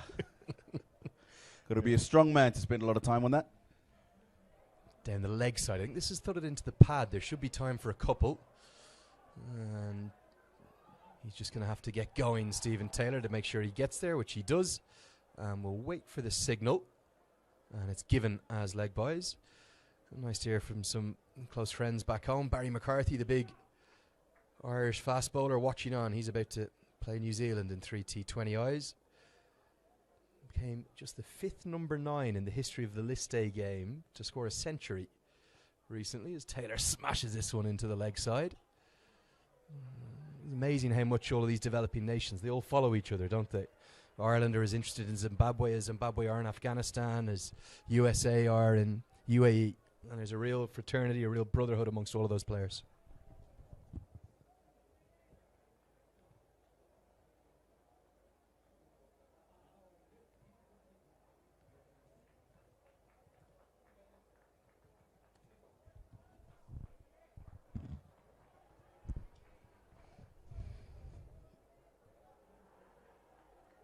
Eight balls to get us 3 so far. Out comes a reverse sweep. Finally releases the shackles. And it's not the pressure it puts on Jones. Jones won't feel that because he knows that he can catch up. It's the pressure he puts on the far end on Stephen Taylor. But a good shot playing with the spin. And crucially, I think he's got outside. Well, might not have got outside the line. So if he misses that, he's going to be dead. But he does get 4 for it. He's played it nicely. Going to be ultra critical, maybe. Would have wanted to hit that along the ground, but the result's a good one. He's hit this down the ground and taken a boundary and gone, and celebrations in the crowd. That's a superb catch. Magnificent athleticism from Milton Shumba, who's made, 15, maybe 20 yards in front of him. Jones got no timing, and he's gone for just 7. These kinds of catches change matches. Milton Shumba showing his athleticism. He's young, energetic, and straight away when Jones hit that, he knew he hadn't hit it well enough, but it had to take a brilliant effort to take the catch. Extended the arms when he held the ball so that his elbows would hit the ground. Tino's just forgotten to talk into the mic. He's lost his microphone. Stay with me, Tino. Brilliant Stay with catch. Excitement. You were almost catching it with him. Never seen anything like it. Look at this. One more look. How good a catch is this, Tino? That's what I was saying. Really good. I wanted to touch on the technique. Have a look at what he does. He catches the ball and then extends the arms so that they're straight and he can slide along the ground and not have his elbows dig into the field. Just remember, never extend the microphone. Keep the microphone there. And the only reason I'm giving you a bit of stick, we get Sid Prasanna watching on Houston, Texas. Good banter with the other commentator, Lenny, watching on Willow TV. Nice to hear from you, Sid.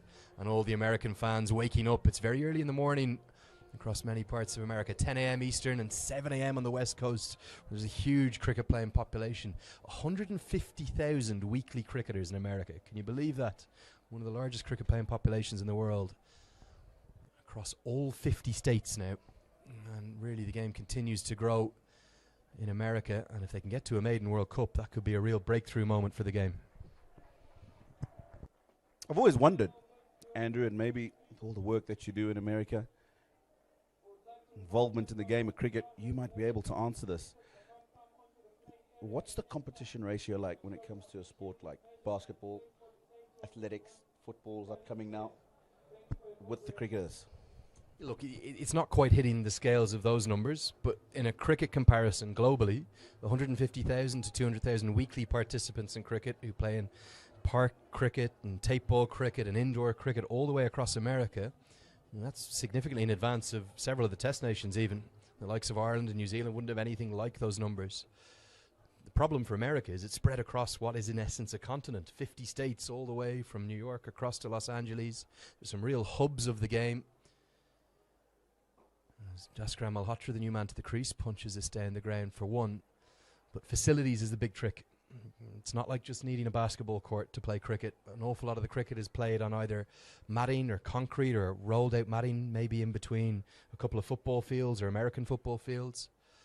But one of the amazing things about America is that, you know, your social sport. This one's cut away for a single. You think of American football, the NFL being one of the biggest leagues in the world. You either play pee-wee football, high school football, college football. If you don't make it through those, you don't go to the NFL, you don't play anymore. There's no social American football. There might be some tag football.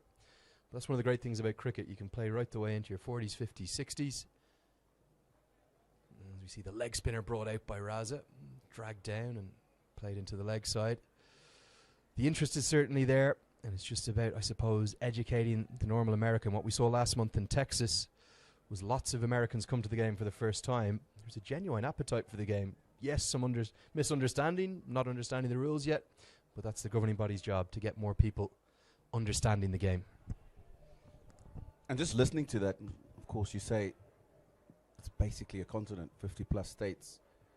And I'm thinking that might create a couple of logistical issues in terms of guys being able to get across and play each other across the country. The other thing is team selection. Having to select and go around and watch all the cricket that will be happening will be very difficult. What's the selection process? What is the structure of the domestic game?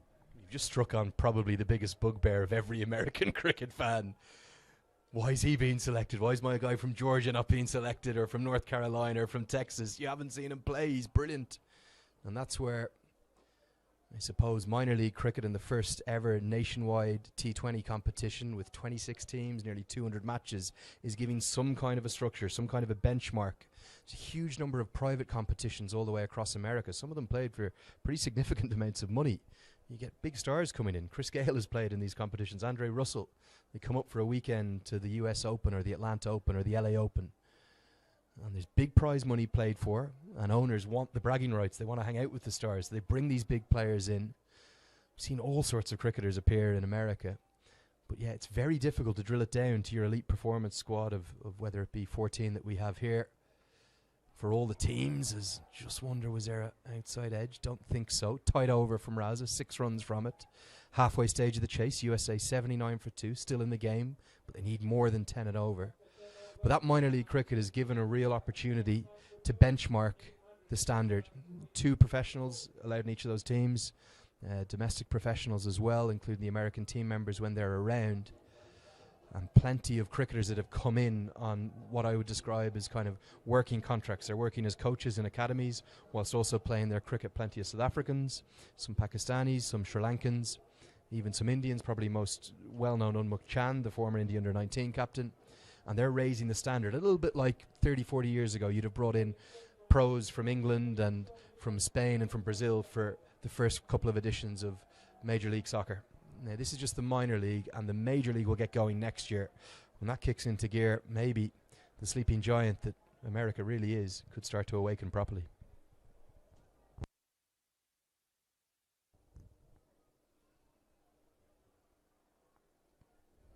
Are you done?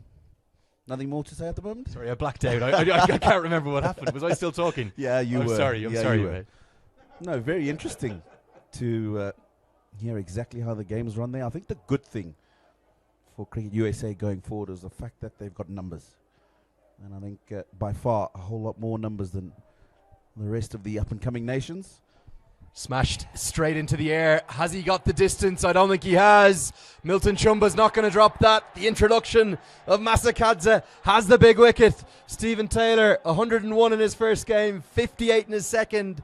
But with the runs drying up from the far end, the pressure was building on him, and he's holed out down the ground for 46. You'll feel for him because it was there to hit. It was the right length. He just got a little too much under the ball, and that's why he didn't get the distance that he wanted. Those fans are happy to see the back of the man who was causing problems for the Zimbabwean bowlers. It's been an entertaining innings. And you're spot on, Andrew. It's the pressure coming from the batters at the other end. Not scoring, run rate increasing. Milton Shumba, safe hands. Takes another catch. And the difference with the Zimbabwean innings to this American innings, I know Sean Williams only got 35 off 33, but he still did enough. He got enough of the strike to Sikandar Raza. Instead, there's a scoreboard pressure on with USA having to chase. And Taylor will have looked up and known there's more than 10 and over from the last 10. He'll have seen a left-arm spinner who's bringing the ball into him. And he says, I have to go here. I'm not getting the support at the far end. We need at least a boundary and over for these last 10. And as you said, it was definitely in the slot to be hit, but he didn't quite get it. Too much elevation.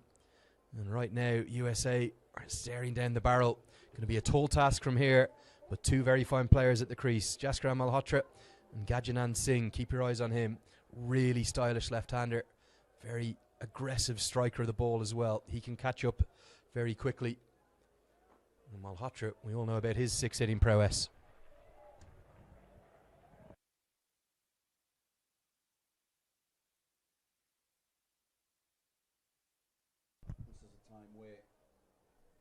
This is a time where those spinners will work. And as I say that, bottom edge into the off stump. Wellington Masakadze gets the second of his over. Disappointment for Malhotra. I was just going to say, this is the time that the spinners want to come on, get through some overs quickly, and have United States look up and realize they need 13, 14 runs to the over. Yeah, just a little bit flatter through the air, wasn't it? Malhotra's tried to give himself some room. Might have just kept a tiny bit low, not perhaps as low as Malhotra is indicating. Definitely has come off the under edge of the bat. And right now, USA are looking at a position that is a very, very tall task. Over 10 and over, 2 new men at the crease. Both of them are on 0.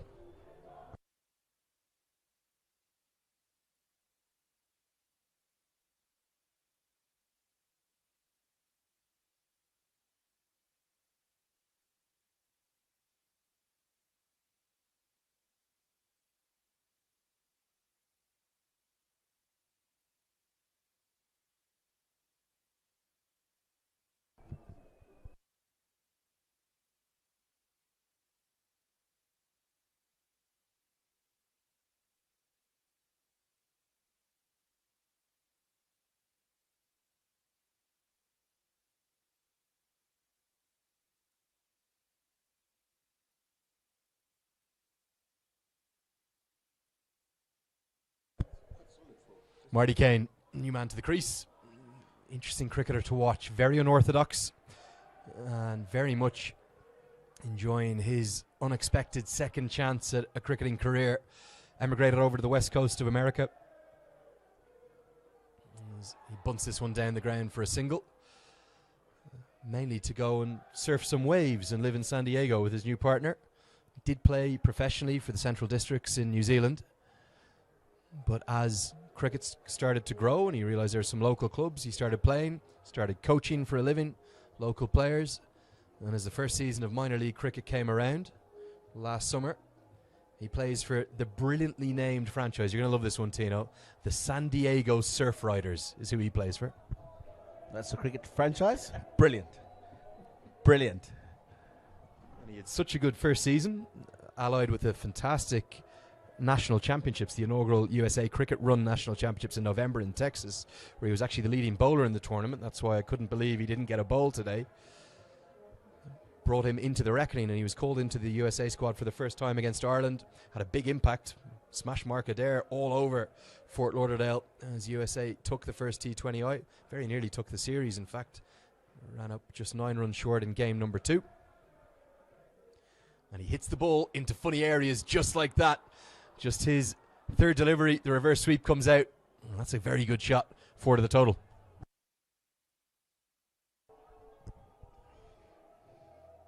Yeah. United States need to make sure that they keep getting boundaries when they can. This is early in the over. It's good. Puts pressure on the bowler.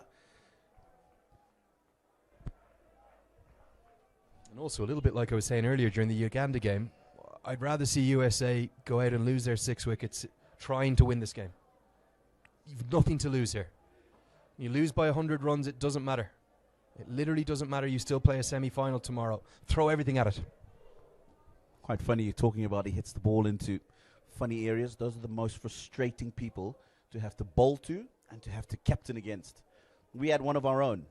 He's doing pretty well now coaching the Danish team. Keith de Bengwa, left-hander, top order batter. Played for Zimbabwe for many a year. Domestically was a pain. Keith is the kind of guy who would get an outside edge and the ball would end up at fine leg. So, yeah. You'll have to explain that one to me again. Doesn't quite add up, but I'm sure it did happen. Yeah, I'll see Keith next in a couple of weeks' time in Canada for the Challenge League. We'll be coaching Denmark. As Gajanan Singh is going to get off the mark into the leg side. He's certainly very capable of hitting a big ball. And he's at a big start in his international career. If you look at his numbers since he's got going, player of the match performance against Ireland in that win in December. And this one's punched down the ground for a single, but he really has had a flying start. Another man who's enjoying a second chance at international cricket, averaging 49 in his 9 T20Is so far. Did play professionally for Guyana, also played in the Caribbean Premier League. But since he emigrated to New York, it's been his family and the sacrifices his family have made that have allowed him to chase his dreams. At the age of 34, he's lost about 10 to 15 kilograms. He's in the shape of his life. Don't rule this game out until Gajanan Singh has been dismissed. A hell of a player.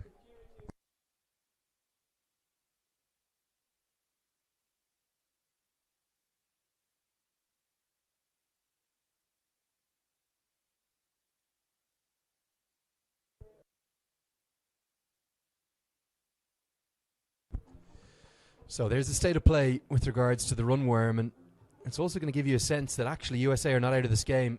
Now the worm is not going to tell the full story in terms of wickets that have fallen, but after 12 overs, it's 90 for 3 that Zimbabwe were, and USA just a run behind them, 89 for 4. But you have to remember that huge final over from Sikandar Raza is going to tilt those scales, so USA need to find the boundary and find it pretty regularly, pretty soon. I'm going to come back for 2. This is good running. Crowd enjoyed that. Wouldn't have seen that.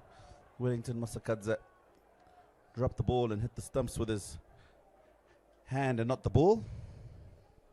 But again, good batting, isn't it? Because he knows that Marty Kane's very quick, Gajanan Singh, and he manipulates the ball really nicely. And maybe what he's discussed with Kane in between those last 2 overs is let's knock it around for 2 or 3, just get ourselves established at the crease, find the 1s and 2s, and then in the final 5 we'll chase whatever we need to. Looks for the big shot, and I think Gajanan Singh is going to hold out. He's done the opposite of what I said, and he's given it away, hitting with the spin but very much against the angle, and that's the key to that one. He's disappointed with himself. He's given it away, and Zimbabwe, they're now on the brink surely.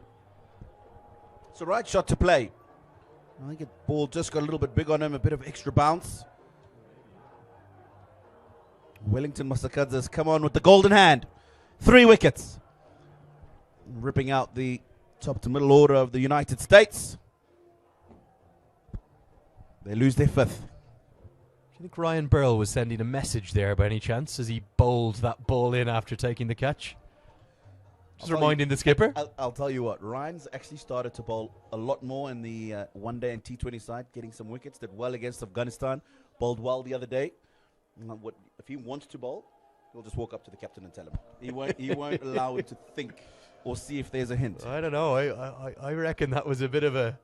Like, he's a good arm in him as well. He's very capable of throwing it in from the deep. He's saying, Skipper, I'm here. I'm out here at deep backward square leg. Throw me the ball. Stop bowling Sikander and Wellington. Give me a go. Sushat Madani in, the last of the real recognised batsmen for USA. And maybe just a bridge too far for America today. Coming into the match, we felt it was going to be a very close contest. But as America arrived at the ground, you just saw the noise, the atmosphere. This is a completely new occasion for them. They won't have played in front of a crowd this big before.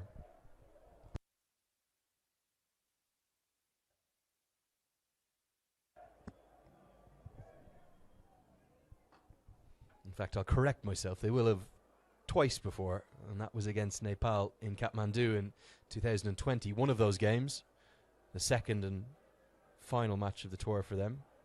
USA 35 all out.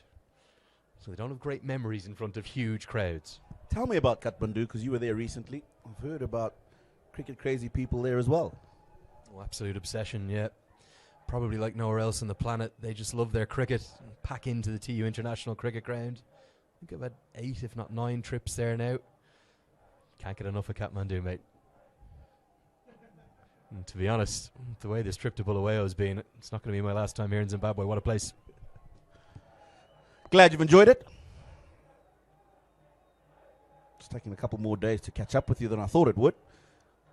Has been a rather hectic time out here, but I've been available. didn't hear that.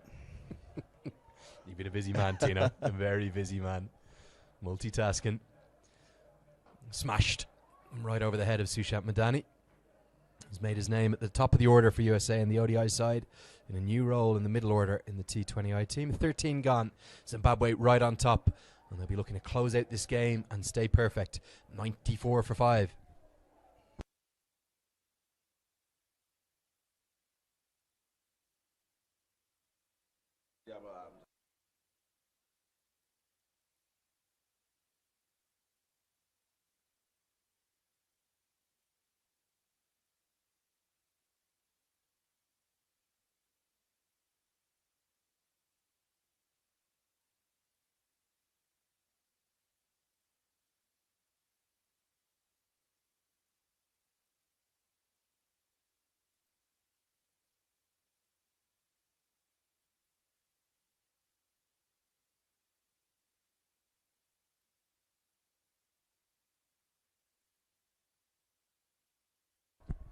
Back live with you now. Just missed that ball as Marty Kane is going to pick up a couple thanks to an overthrow.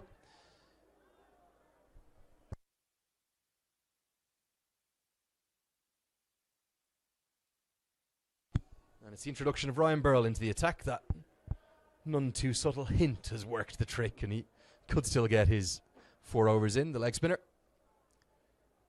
Bowled a really good spell here the other day. He knows the conditions very well.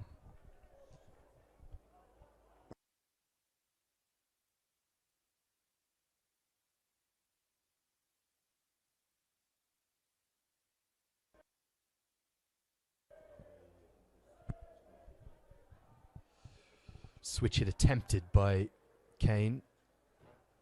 No contact made as just bid Tina Moeo adieu for a moment or two. I'll stay with you, Andrew Leonard here. America staring down the barrel of what could be a reasonably heavy defeat now. What can they find in their lower middle order? Heaved into the leg side. Should pick up a couple here. Probably one of the pace to get to the boundary. And a team effort. In the deep, Masakadze tidies up. Yeah, for USA, it was a chase that promised so much, particularly in the power play. But ever since the power plays ended, remember they were 50 for none after 5. The next 8.4 overs, they've lost 48 for 5. That's the googly from Burl. Squirted away, nearly beats the infield. It'll be just a single. We'll bring Madani on to strike.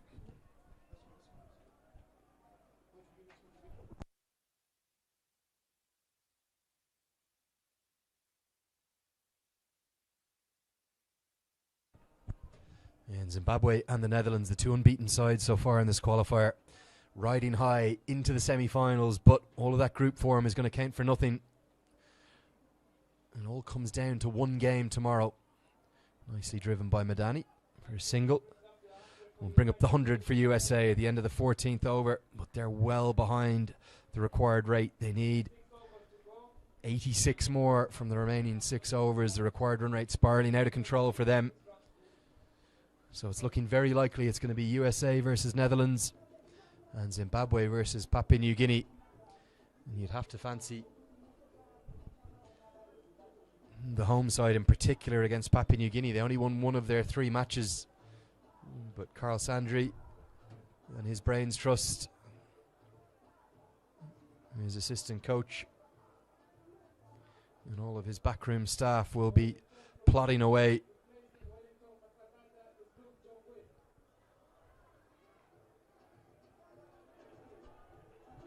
to find a way to upset the home crowd tomorrow. Be a good game, you'd suspect here. This one's not done yet, but it's looking very likely at 1:30 p.m. tomorrow.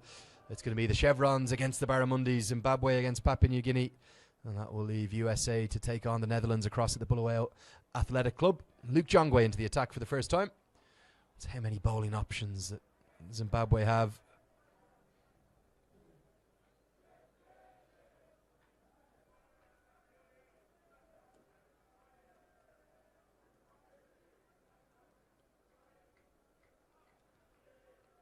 There really is a wealth of options, almost too many options that Zimbabwe possess. 7 bowlers used now, and we haven't even seen the left arm spin of Milton Chumba yet. For USA, from here, really need a huge effort from Kane and Madani, both very capable, but they just haven't been able to find the boundaries just yet, and they need plenty of them to get into this game. And one of the big differences between the sides that we've seen, Zimbabwe have taken the pace off the ball, bowled lots and lots of spin, and that seems to have been the best option here. They know this venue so well. They've played all 3 of their games here. For USA, a first appearance at the Queen's Sports Club is going to quite possibly come up with defeat. Still some hope for them. But again, look at that. The cutter. It's a slower ball into the wicket. And this is just the difference. Zimbabwe have read the conditions better. USA only had the 2 spinners to go to, and then at the last 11th hour they decided to call in Aaron Jones to bowl the 18th and 20th overs, but those 2 overs went for 37.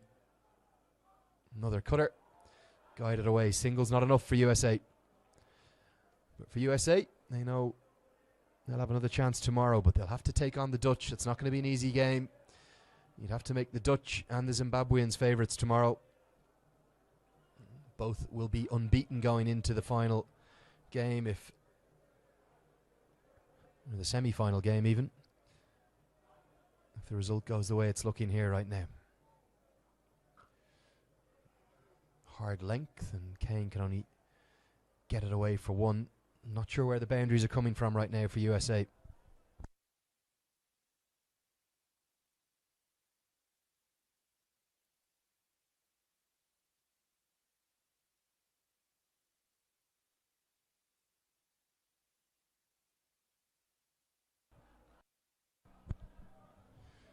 Hugely impressive Zimbabwean performance. Not just today, but all throughout the group. Ryan Burrell picks up very swiftly and decides against throwing down the stumps. Burrell looks in good shape. Done a lot of work on his fitness. Outstanding fielder, isn't he? Really is great to watch. And another one of the real fan favourites. We saw the super fan leading the way with Burrell on his back. It's been a special day for anyone who's been a part of it here today. Quite what the atmosphere is going to be like tomorrow. Umpire just making sure that that is the 6 balls bowled. It is. Jongwe concedes just 5 singles. And for USA, needing more than 16 and over now. They're going along at 7 and over. The difference between chasing 165 and 185, it's a big one. End of 15, 105 for 5.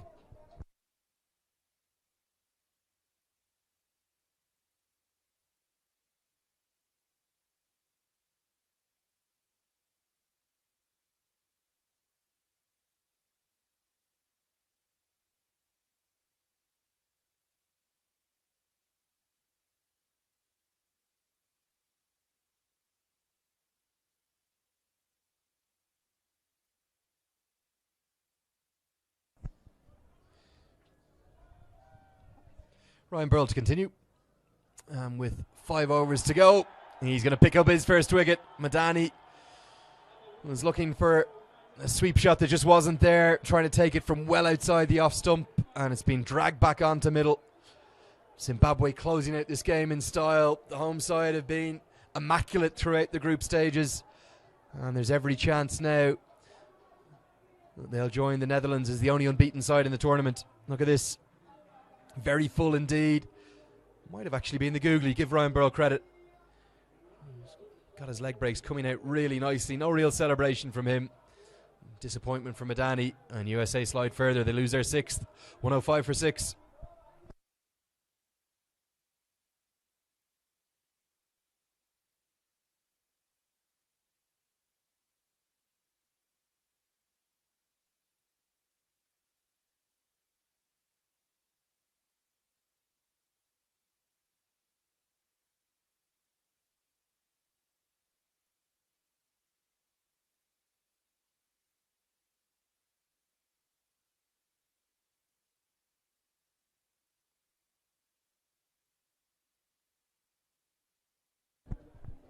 So Madani gone for 5, bowled by Ryan Burrell off an inside edge. We'll bring Nisarg Patel, probably the last quality batter in this American side. Cameron Stevenson will argue he's plenty capable. He'll be in it next at number 9. And then we'll see Rusty Theron at 10 and Sarav Netravalkar at 11. And Patel was bombing the ball everywhere in the nets yesterday in particular.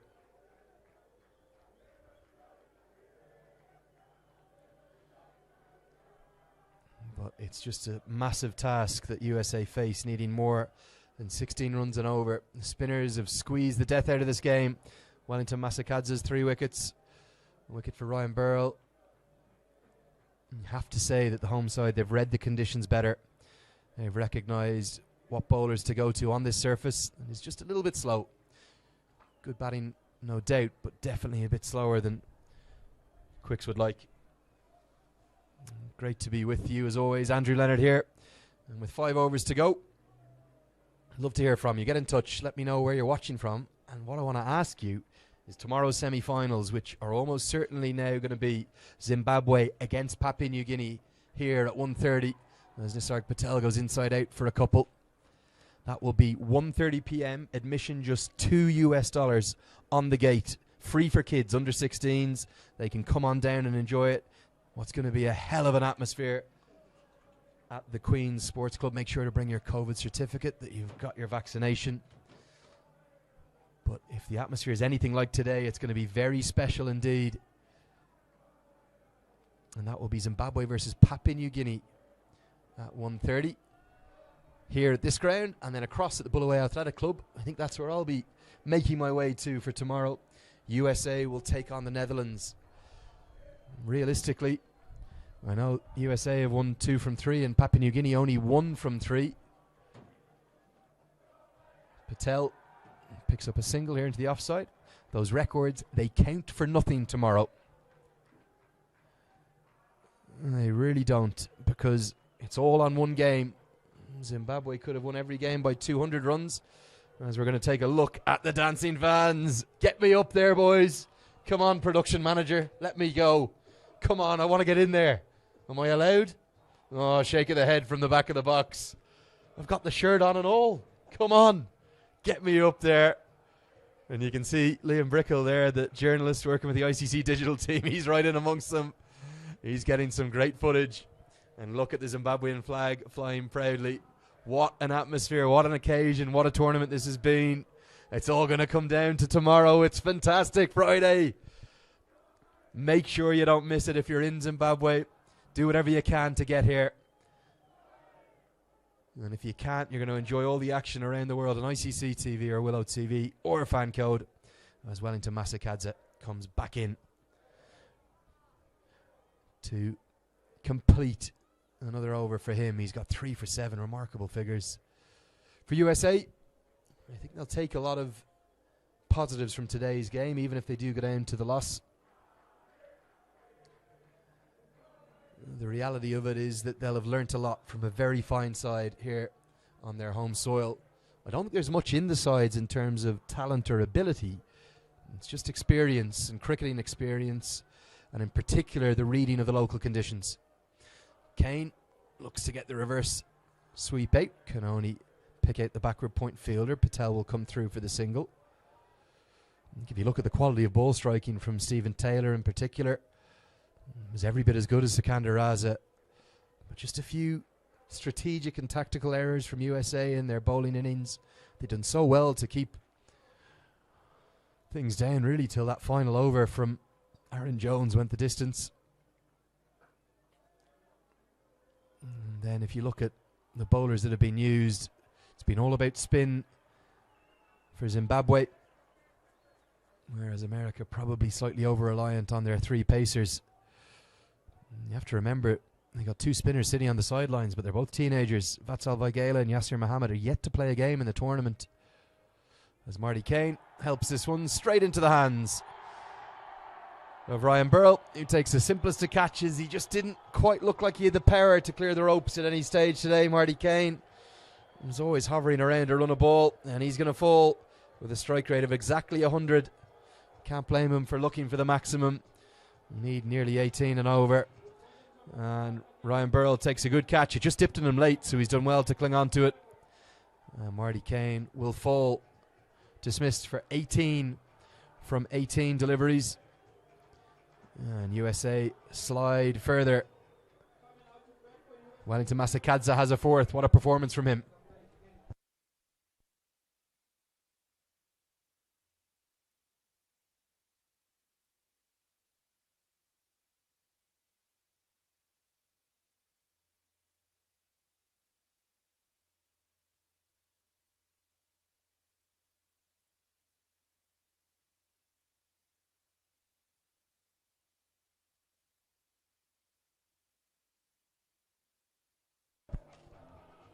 Cameron Stevenson to the crease at number 9. USA are going to be wondering where it all went wrong. 50 for none.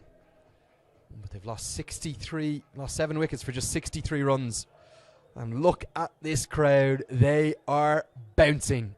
It's the only way to describe them. And they're bouncing in unison as well. I don't know the words to this song, but I'm bouncing in the commentary box too. So is the production team. They can't get enough. Absolutely contagious, those chants in the crowd. They really are. I've loved every second of today's 2 matches. Brilliant venue, brilliant crowd, brilliant cricket. Everything you'd want from a great day out in the most perfect weather you could ever imagine. 22 degrees centigrade. And the crowd, they're even clapping themselves right now. Masakadze will bowl to Stevenson. He'll get off the mark. Just off an under edge. The game is gone now for USA. All eyes on tomorrow. A one-off game to get to the World Cup. That's what they'll be thinking. That's what they wanted to come here to do. They'll be disappointed today, yes. But they've been just a little bit outthought. Maybe outskilled at points as well. Stevenson sent back by Patel. Close out the 17th over. Magnificent bowling from Wellington Masakadze. 3 overs, 4 for 11. Days don't get much better than that for left arm spinners. And with 3 to go, USA are on the brink of what's going to be a pretty heavy defeat.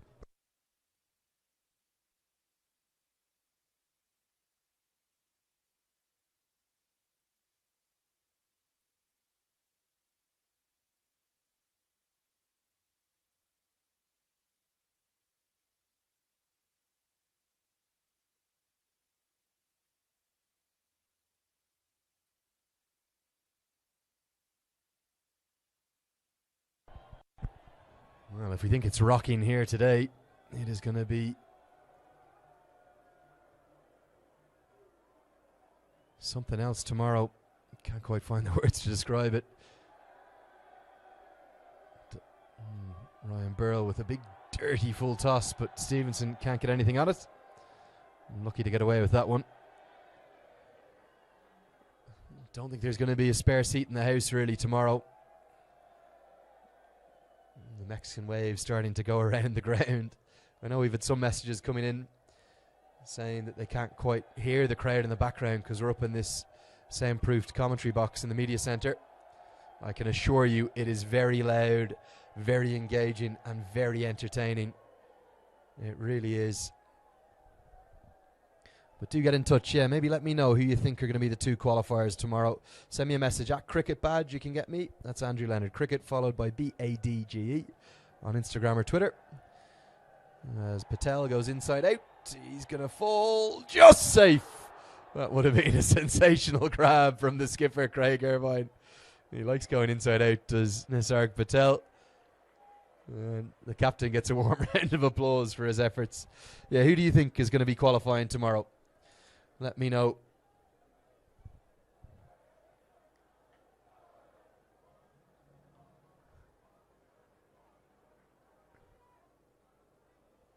Will it be Zimbabwe and Netherlands, the 2 favourites? That one has turned square. Now that there is a big indicator for tomorrow. Let's see if we can get a replay of that maybe after this ball. We have not seen a ball turn like that.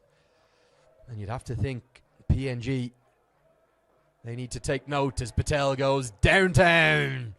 All the way for 6. It's more like it for USA. He was hitting big bombs in the nets yesterday. Patel showing his all-round skills down the order. And a little bit of late joy for USA. They'll just want something to take from this game. A bit more confidence into tomorrow's must-win clash. And lovely to hear from everyone sending those messages in. Who do you think is going to qualify tomorrow? Will it be the Netherlands and Zimbabwe, the 2 unbeaten sides, or can USA, who've won 2 from 3, maybe upset the Netherlands? Or what about Papua New Guinea? They've only won 1 game. I don't think Carl Sandry's going to mind that though. Oh, that's turned square again. This one will be given as a wide. But Papua New Guinea, I know they'll be watching on back at their team hotel. And what you have to say is watch out for the spinners. I think it's spin to win here at the Queen Sports Club. Maybe less so at the BAC. Good shot into the offside. Should pick up a couple here, Patel. Showing some late fight. Just such a shame for USA. They couldn't close out that final over. We speculated it might be 160, 165 they'd be chasing. Take a look at the turn on this. Oh, this is the big 6 down the ground, sorry. Oh no, it is the turn. Look at that. That has gone square. And rightly given as a wide. Bowled into the wicket by Ryan Burrell. Definitely points to note for tomorrow. But yeah, get in touch. Nice to hear from everyone. Jaden Higgins watching on from New York City. Annie Slamachani watching on from Nepal. Nice to hear from you. And who do you think will qualify tomorrow? 2 unbelievable games. Nice to hear from Muda watching on, saying good team spirit and match awareness. Way to go, Chevrons. Cheering on his home side. Nice to hear from Jason Gaddies watching on from Michigan in the United States. And plenty of messages coming in from all the way around the world. And lovely to hear from you all.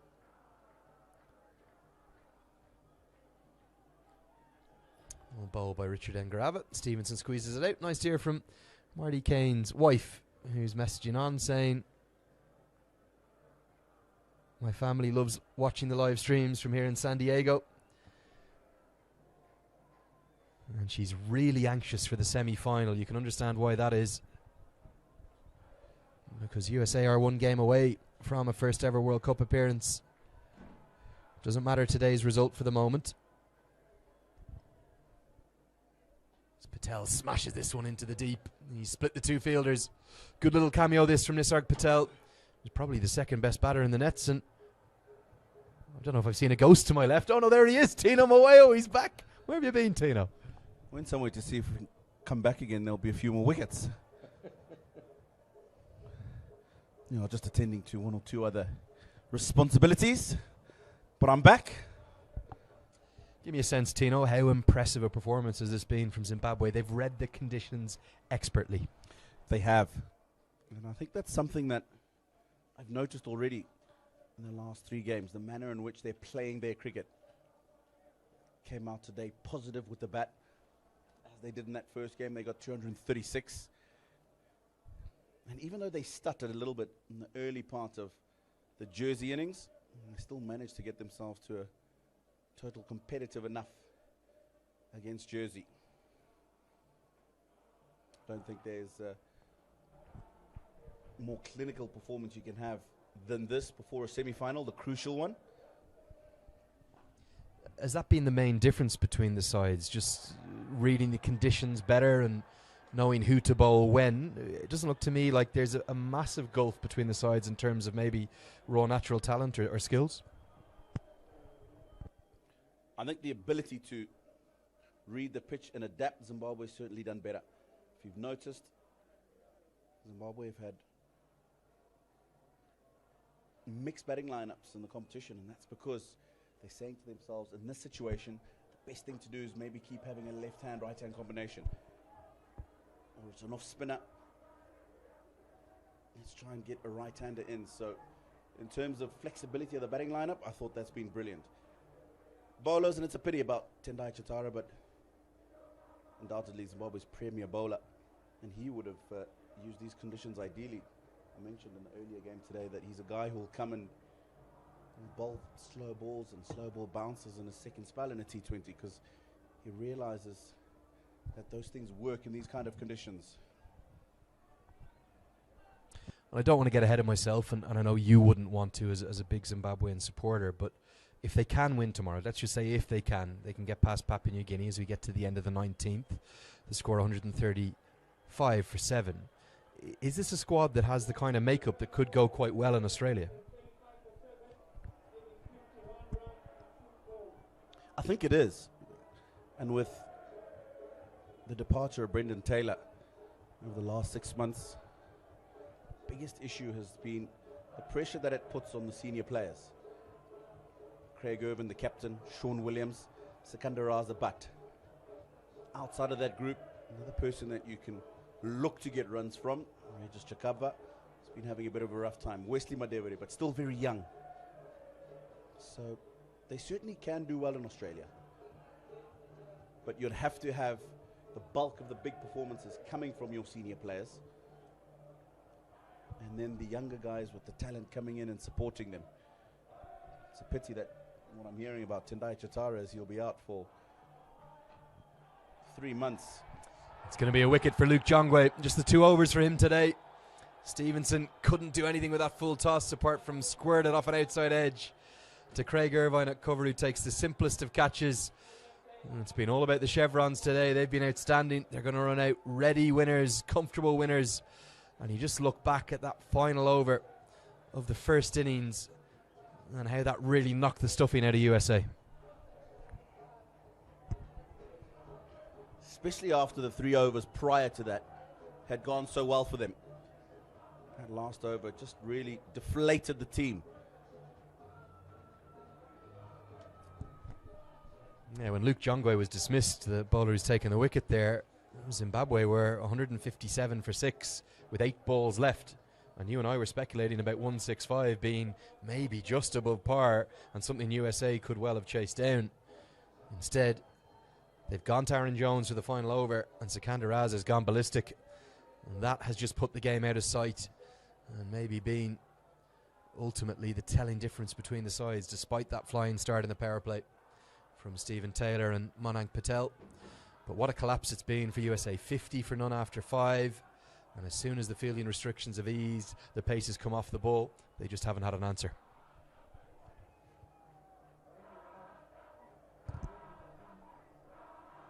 And it's something synonymous of the upcoming nations, in T20 cricket in particular. They'll have a good start, invariably. But once you spread the field, take pace off the ball, it's very difficult for them to continue getting the boundaries that they need. If they need a run rate of 8 runs with 9 to the over, and after a while they fall behind the run rate and then try and catch up with the big shots, and that's where Zimbabwe has got their wickets today.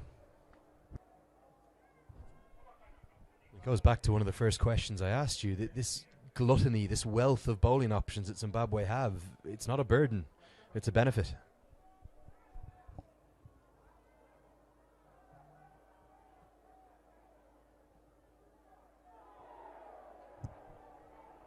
I'll give you an example, just talking about the number of bowlers they have at their peril. Luke Jongwe is probably found as one of the better death bowlers in the Zimbabwean side, or in the latter part of the innings, because of his ability to bowl those slow balls, ability to take pace off the ball. Bowled 1 over in the innings against Jersey. And it goes back again to the point that I was talking about, where Zimbabwe replaced the injured Tendai Chitara with Tony Munyonga. Middle order bat, you would have seen him in Kathmandu, and off spinner, which tells you that for the remaining matches in the series, they're not fussed about having an arsenal, the big arsenal of fast bowlers anyway. And again, is that a mistake USA have made?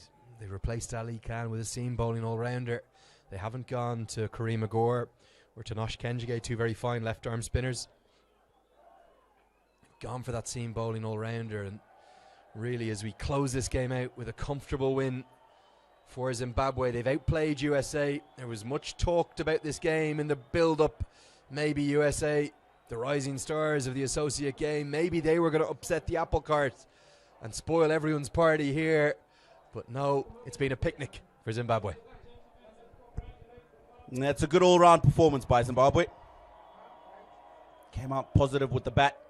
Had a bit of a stutter in the innings. Sikandar Raza, Sean Williams repaired it. And then that massive over of 26 at the end. That really did knock the wind out of the United States.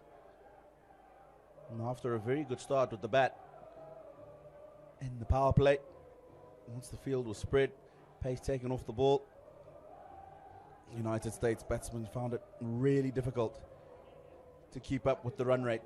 But those guys will be looking forward to coming in tomorrow and seeing how their team will fare in that semi-final.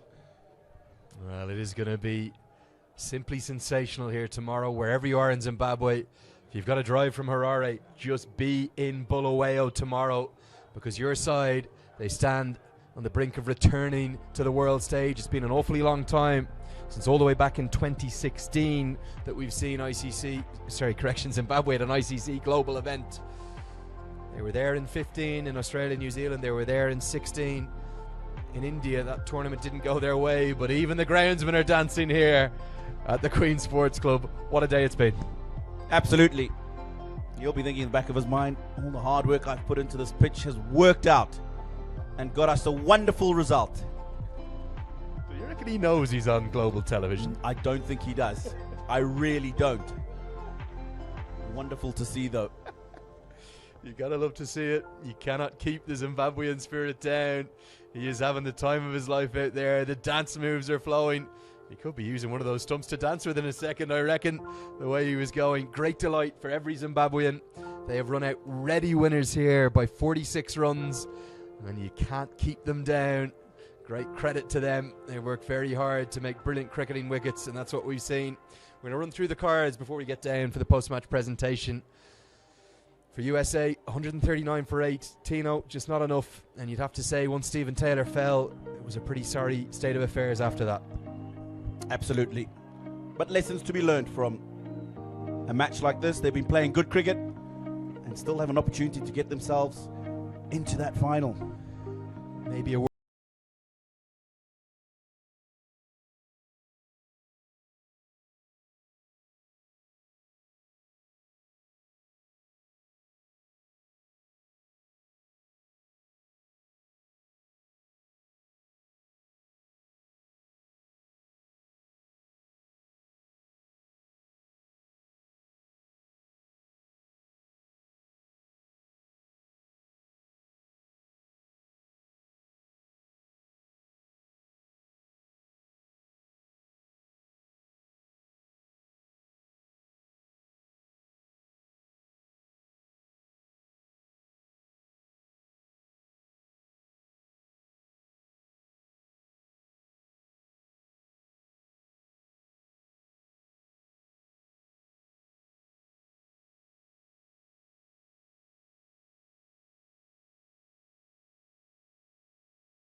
And that one is massive. It's gone over the roof of the stand. And again, the elegant man.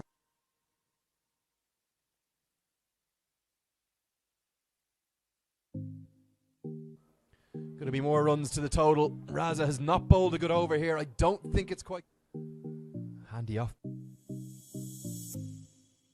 Set as Patel goes down the ground. That's a very, very nice shot.